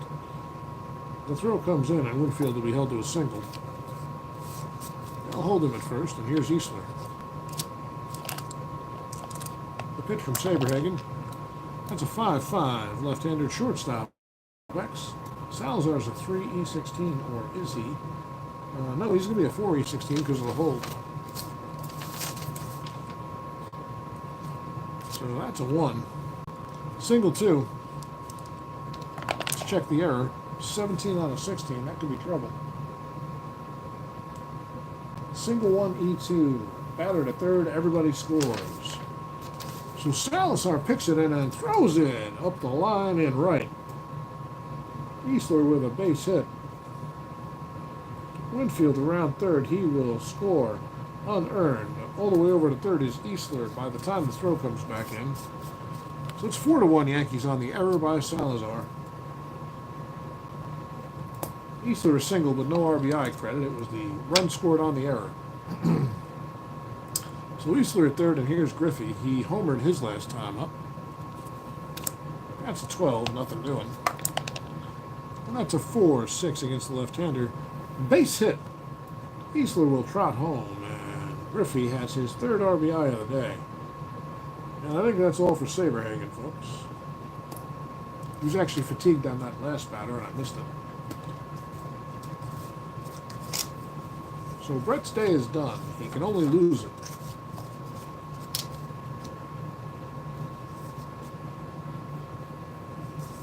Let's see who they're going to bring in to cover.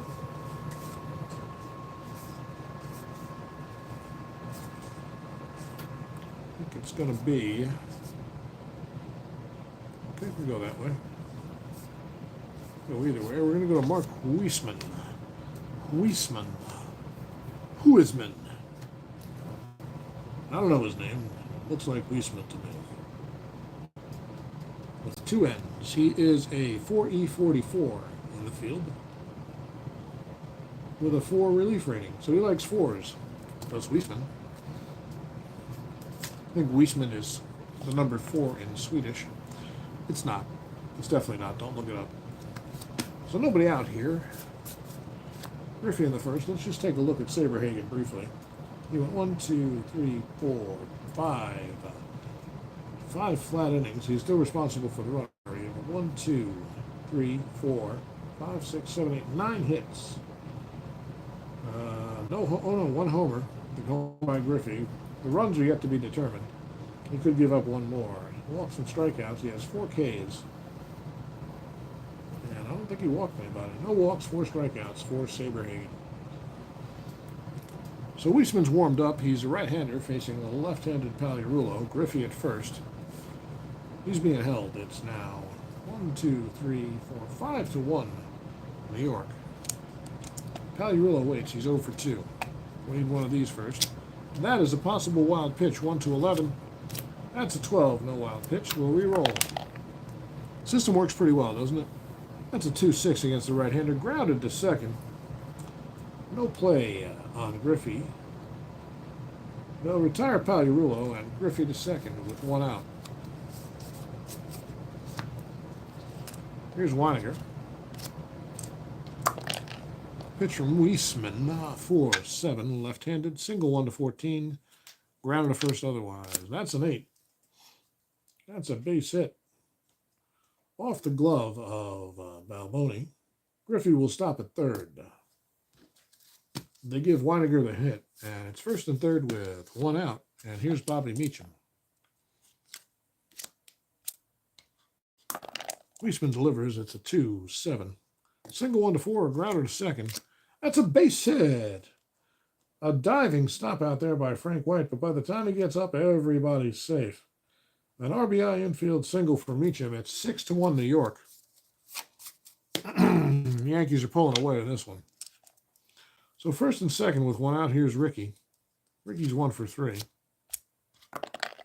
We're going to do the shuffle after the 7th inning, or during the 7th inning stretch, pardon me. It's a 1-5.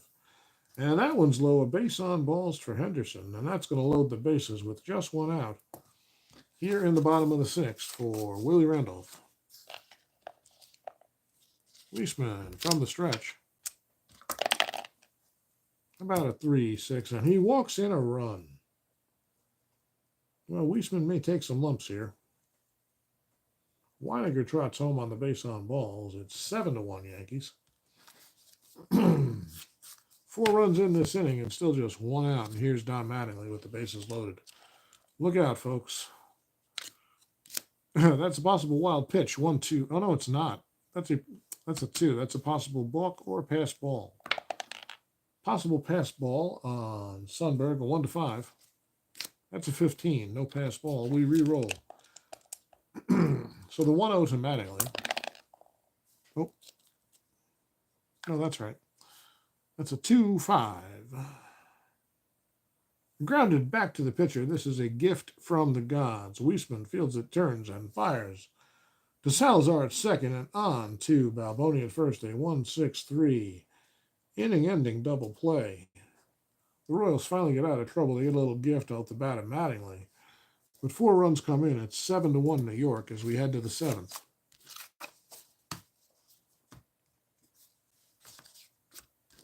Negro comes out. He will face, or stays in, I should say, to face Motley, Sundberg, and Salazar. Motley 0 for 2 on the day. How about a 4-2? Single 1 to 5, or a line out to shortstop. Hit toward Meacham, and it's past him. Fielded quickly by Griffey. And he'll hold, oops, that's not who got the single. We'll leave that there just in case. But Motley with a base hit. He's held to first. They're not holding him. He's not very fast. Negro ready, and Sundberg waits. It's a 6-5. Lofted to Winfield and right. He has time and makes the catch. God damn it, I did it again. The Yankees are batting for so long, I just want to keep him batting. So Sundberg's out. Motley retreats to first, and Salazar's up. That's an 11. Nothing doing there. How about a 5-8? Grounder to Randolph.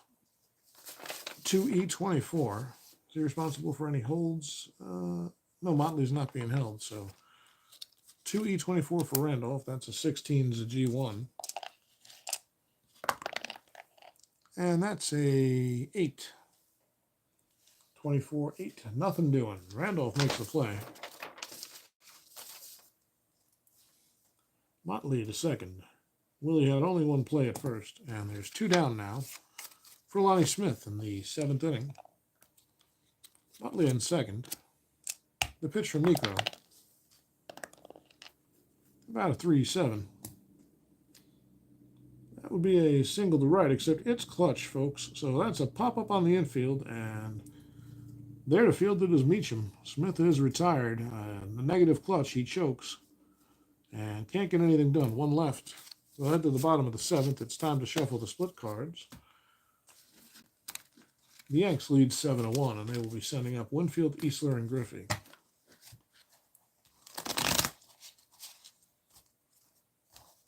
Would have gone for a walk with my babe if she had just let me get through this game, but she was antsy, and so were the dogs at that point, so it's probably for the best. She's not ready to relax just yet. We were going to go out to dinner. Now a friend's coming over. We're going to hang out.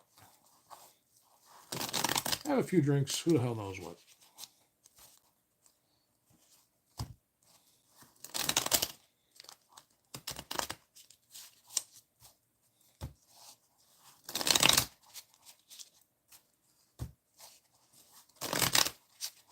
I'm enjoying this little split card experiment.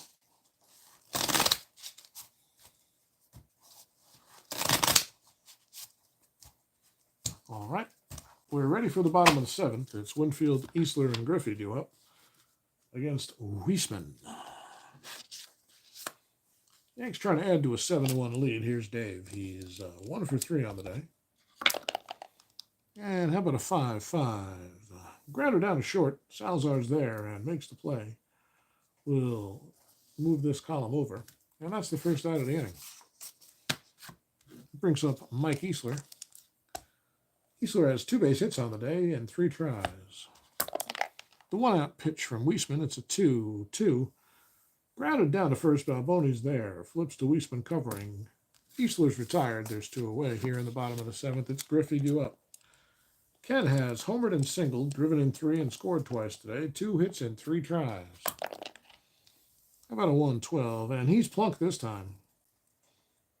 He couldn't get out of the way and suffers the HBP. So Griffey ambles down to first. And here's Pagliarulo.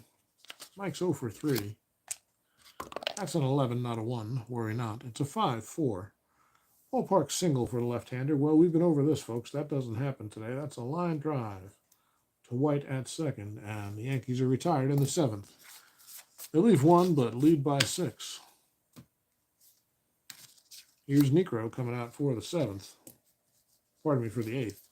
This is the last inning he can pitch without fatigue, and he's doing pretty well so far. He's got a 6-run lead, and it's Willie Wilson coming up. Wilson 1 for 3. 3 for grounded down to Randolph. He'll take his time and toss to Mattingly for the first out of the inning. Here's Brett. Brett 0 for 2 with a walk today. How about a 4-7? And there's his second walk of the day as Necro misses low. And George ambles down to first. They'll hold him there. Keep the double play in order, and it's Frank White coming up. White 0 for 3. About a 6-7. Right-hander strikes him out. Necro with his, I'm not even sure. Is that his first strikeout of the day?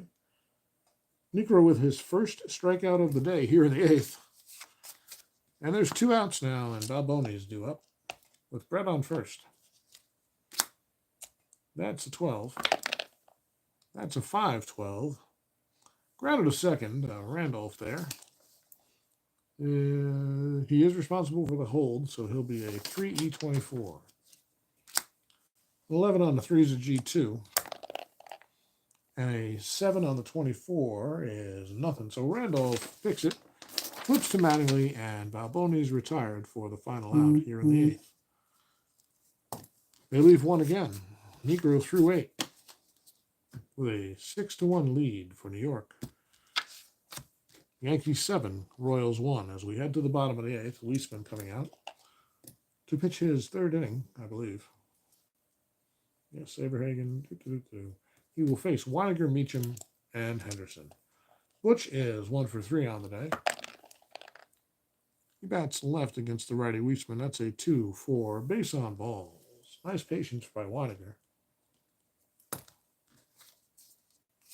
They won't hold Butch, and here's Bobby Meacham. How about a 3-11?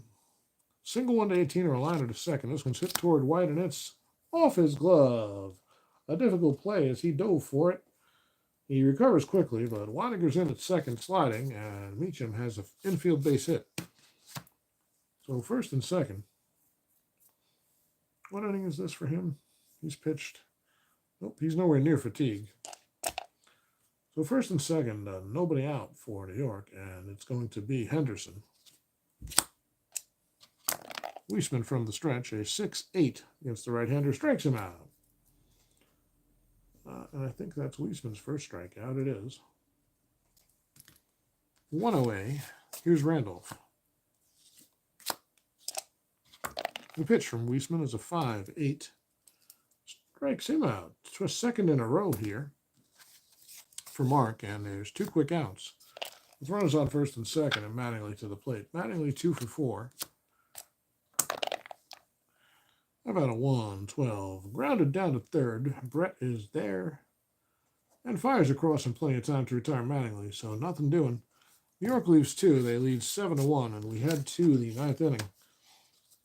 Negro's tired, but he's coming out to face Law, Motley, and maybe Sundberg. We'll see. Here's Rudy Law. 0 for 2 with a walk today. 4-9, left-handed. Lofts this one to center. Henderson has room. And retires Law, 1 away. Here's Motley. Motley 1 for 3. 2-8, strikes him out. Second strikeout of the day for Negro. He's getting stronger here at the end. And that'll bring up Sundberg with 2 down and a 6-run deficit. Jim is 0 for 3. He scored the only Kansas City run unearned as he reached on a Winfield error.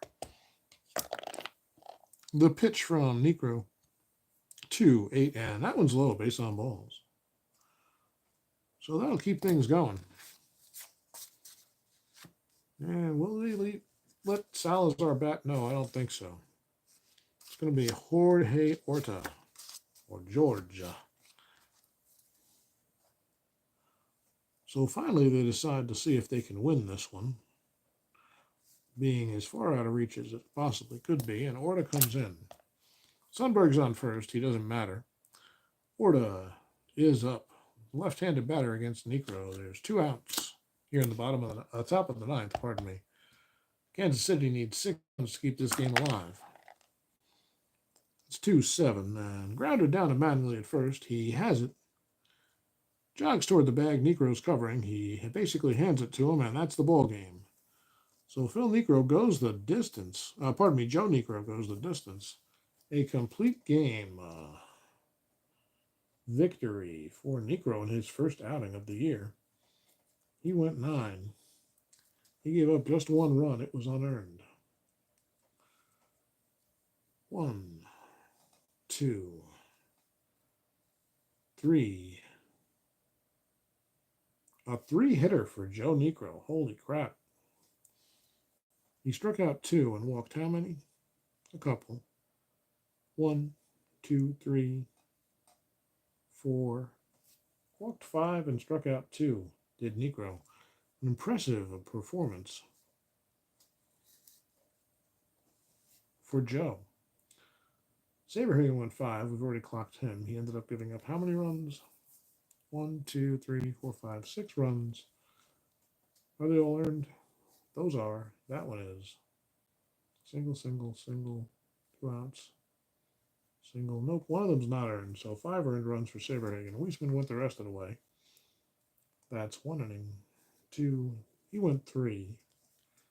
He gives up 1, 2, 3 hits, no homers. 1 run.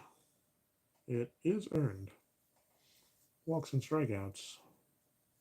3 walks, 2 Ks, and a hit batsman.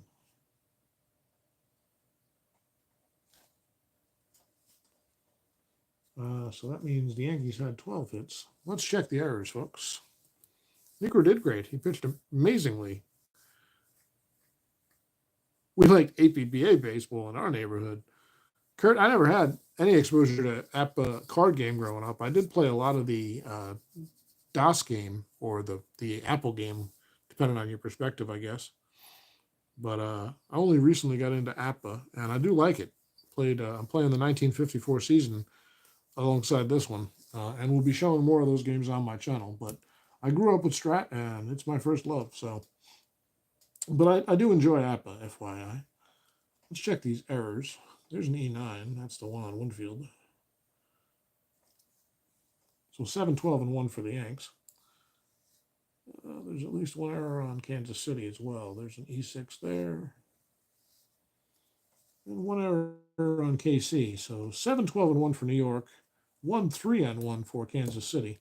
Necro the victory, a 3-hit complete game. And Saberhagen takes the loss. He allowed 5 earned runs and 5 innings pitched. So really, really nice game here in the Yankee Stadium for the New York Yankees. And that, I think, will be our broadcast, folks, because my voice is starting to get a little raspy. And the babe probably wants me to do some vacuuming and stuff before company comes over. So thank you guys for hanging out with me. We will be back tomorrow morning with Sunday morning baseball, as has become our thing every week. We will be playing some Strat because we're going to get through this calendar day before we switch gears. And we're going to have, let's see. Well, those games are done.